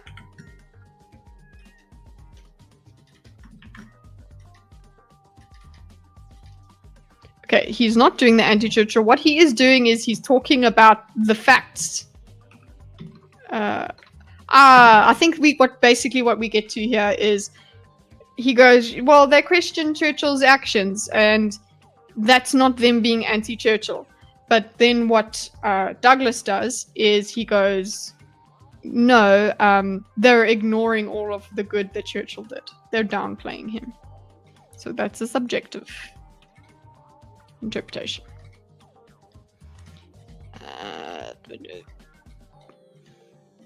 Wasn't that Churchill? Okay. Yeah, is this position that making anti-Churchill stuff makes them pro-Hitler? I don't even know what they're waffling about anymore. They're on the same thing they were talking about hours ago. Wasn't that Churchill? Not that we've gone through an hour of their discussion. Look at him! Look at him! Okay, look. Where he's trying to joke around with his buddy. This Churchill statement. And this is the basis. He and these other guys are all doing the anti-Churchill stuff now. But he's not doing an anti-Churchill Okay, stuff. he and the other people in the orbit I'm Churchill was describing. the author of this whole Operation Unthinkable, right? Where they wanted to use the Nazis to invade Russia. Wasn't that Churchill? So he gets upset. He gets upset that Joe is talking about this. See, I feel like I need to screenshot that. Russia? Wasn't that Churchill? Wow, that doesn't help. That does not help. That does not help us. But okay. Our response literally is just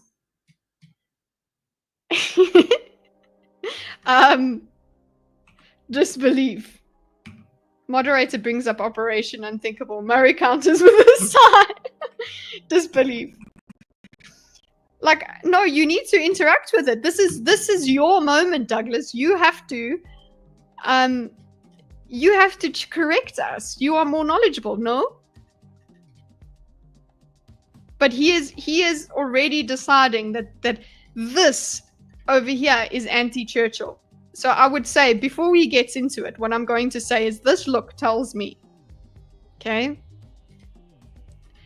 It tells me that, oh my goodness, he's done the thing. Joe has just sinned. Joe has sinned against Churchill.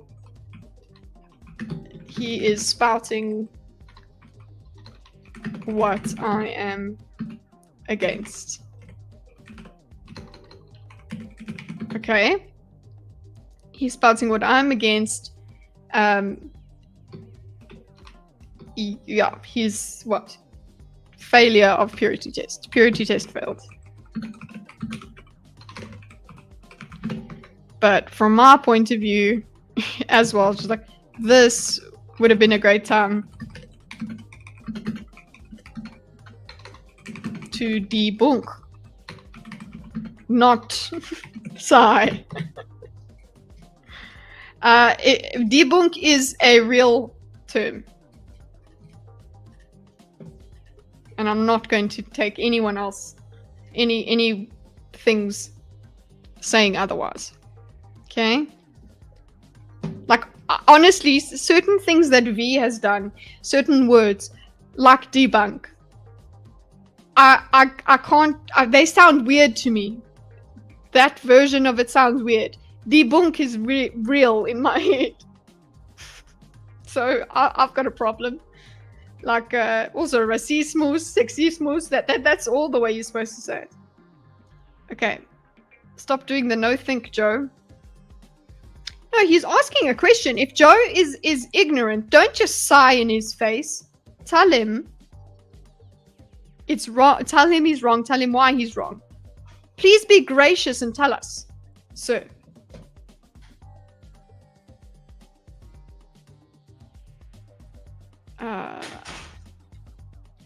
This is pure conjecture on my part, but I think the reason Murray goes into this anti-Churchill stuff in the World War II narrative is because it challenges Israel's perpetual victim status. So this might be the basis for what he talks about later. I don't know, Jeremy. I haven't gone through it. Maybe I'll finish listening to the whole debate this weekend. So then I can at least have a bit more context. But right now, the most important topic that I've gotten through is this concept creep and this who is the expert kind of discussion, which I found fascinating enough in and of itself before we get into the even more contentious stuff of Hitler and what. Is that not true? We're going to have to get into the weeds on Churchill. Yes, we are. Do it. There is always going to be a corner which you can get me on a bit of Churchill. But that's the point. You'd have to say which bit you're talking about. Comprehensive view. Yeah, Churchill was never working with the Germans to invade Russia. No. This was a plan that was drawn up. Do you know about Operation Unthinkable? Pull it up, Jamie.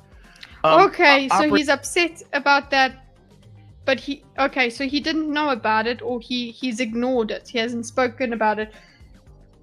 but he shouldn't be scared of it. He should understand that this could be something. It's a plan,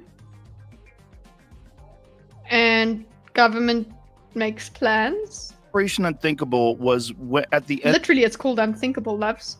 Of the war, I believe Churchill was At the end concerned of the about the rise of Russia in the rise of the Soviet Union, and the idea was, and we'll find out what the historical facts are about this. Operation Unthinkable, the name given to two related possible future war plans developed by the British Chiefs of Staff Committee against the Soviet Union during 1945. The plans were never implemented. The creation of the plans was ordered by the British Prime Minister Winston Churchill on May 1945 and developed by the British Armed Forces Joint Planning Staff in May 1945, the end of World War II in Europe. One plan assumed a surprise attack on the Soviet forces stationed in Germany to impose the will of the United States and the British Empire upon Russia. Right. The will was qualified as a square deal for Poland, but added that does not necessarily limit the military commitment. The assessment signed by the Chief of Army Staff on 9 June 1945 concluded it would be beyond our power to win a quick but limited success, and we would be committed to a protracted war against heavy odds. The code was, that you don't need to dismiss that, Douglas. You can have him. I'm glad that we got that. I think what Douglas does do is what I would have done, be like, cool, that doesn't take away from the rest of Churchill. What we need to do is let people know the plans were not implemented. They were. We need to understand and ask questions about why they were made. Soviets refused to hold fair elections in Poland, for example. One of the things they promised to do that pissed off the Allies. Okay. I think the problem is Murray is hesitant to critique Joe too much because Joe is too big. That is true. I agree with you, Paffy. He goes for Dave a lot more than he goes for Joe. And he also strokes Joe's ego every now and then and says, "You're a big podcaster, daddy," kind of thing. He's done that a couple times in this discussion where he's like, "You've got a great, very successful comedy career, blah blah." So sure, we've got a lot to copy paste here. Fringe ideas, unhappy people. I don't think Daryl Cooper is doing this. I don't agree with the characterization. Churchill. Okay, he says,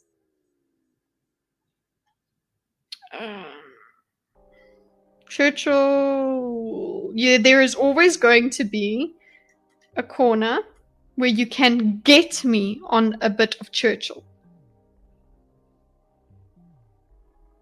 But you'd have to say which a comprehensive view.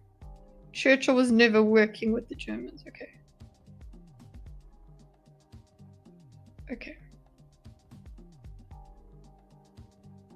We've got this, basically. He's basically like, okay, you're going to get me. We're going to have to get on into the weeds. We're going to have to get into the weeds. And in the author was a whole Operation Unthinkable, right? They wanted to use the Nazis to invade Churchill. It's not true. We're going to have to get into the weeds on Churchill. That's an optic loss because he's just like sighing and whatever. Okay. And for me, yes, we should get into the weeds on Churchill. This is your time to educate us. Oh, but you don't know. Okay, fine. Then let's hear them out. What are they saying? Is this a truly anti-Churchill thing? Is this something, or is it the truth? Is it this? Oh, this is a fact. What do we do with this fact? We have to now absorb it and say, okay, what do we do with it? Does it change my mind about Churchill? Probably not. Has it changed other people's minds about Churchill? Yes. It's in your best interest then to talk about why it's justified to you, why he did these sort of things. You can't deny it happened then. You have to answer for these things. Okay.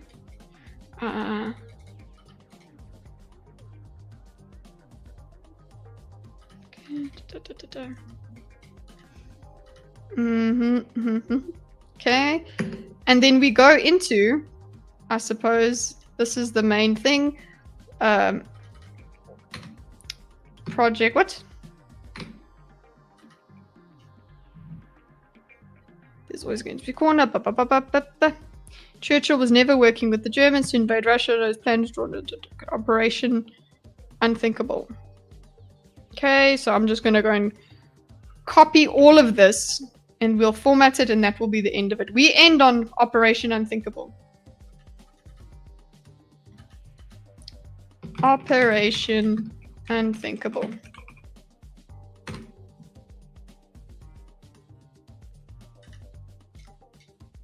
Okay, so let's put a...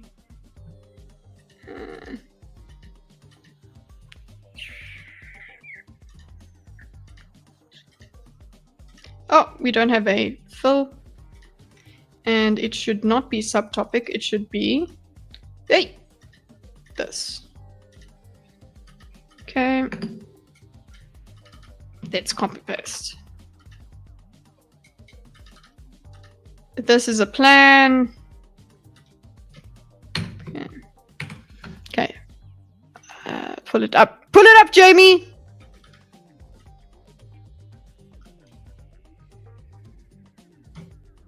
Okay, Thinkable was at the end of the war. I believe Churchill was concerned about the rise of Russia in the rise of the Soviet Union.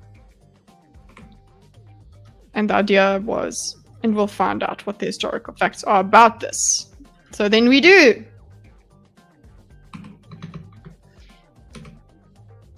What did I miss? You missed me losing my shit. Getting upset.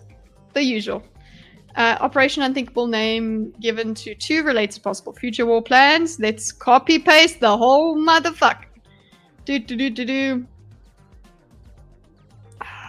Power win quick limited success would be committed to protect the war against heavy odds. Okay. So what are sad trombone noises? That kind of thing.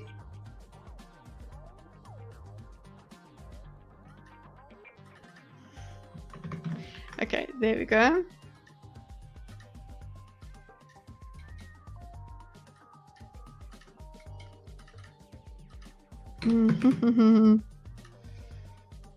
Ordered by the British Prime Minister Winston Churchill. Okay, guys, we've got that. I think that is where we're ending. We're talking about Unthinkable. And what he does with Unthinkable comes on Monday. Will you guys be here? Are you ready for it? Will you have lost interest? I hope not.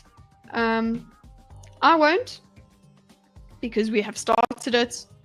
And I must not be audience captured. I must be truth captured. Curiosity captured. Curiosity captured the kitty. So let's put the time. We didn't get to 30 minutes.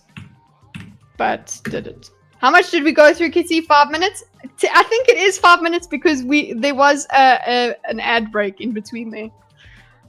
So, yeah, 4.5 minutes. Yeah.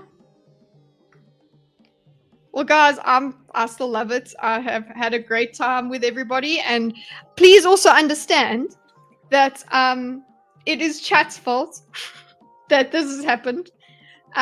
This weekend, what I shall endeavor to do is just work on the transcript, watch the thing and do the transcript editing so that I'm quicker with my copy and pasting.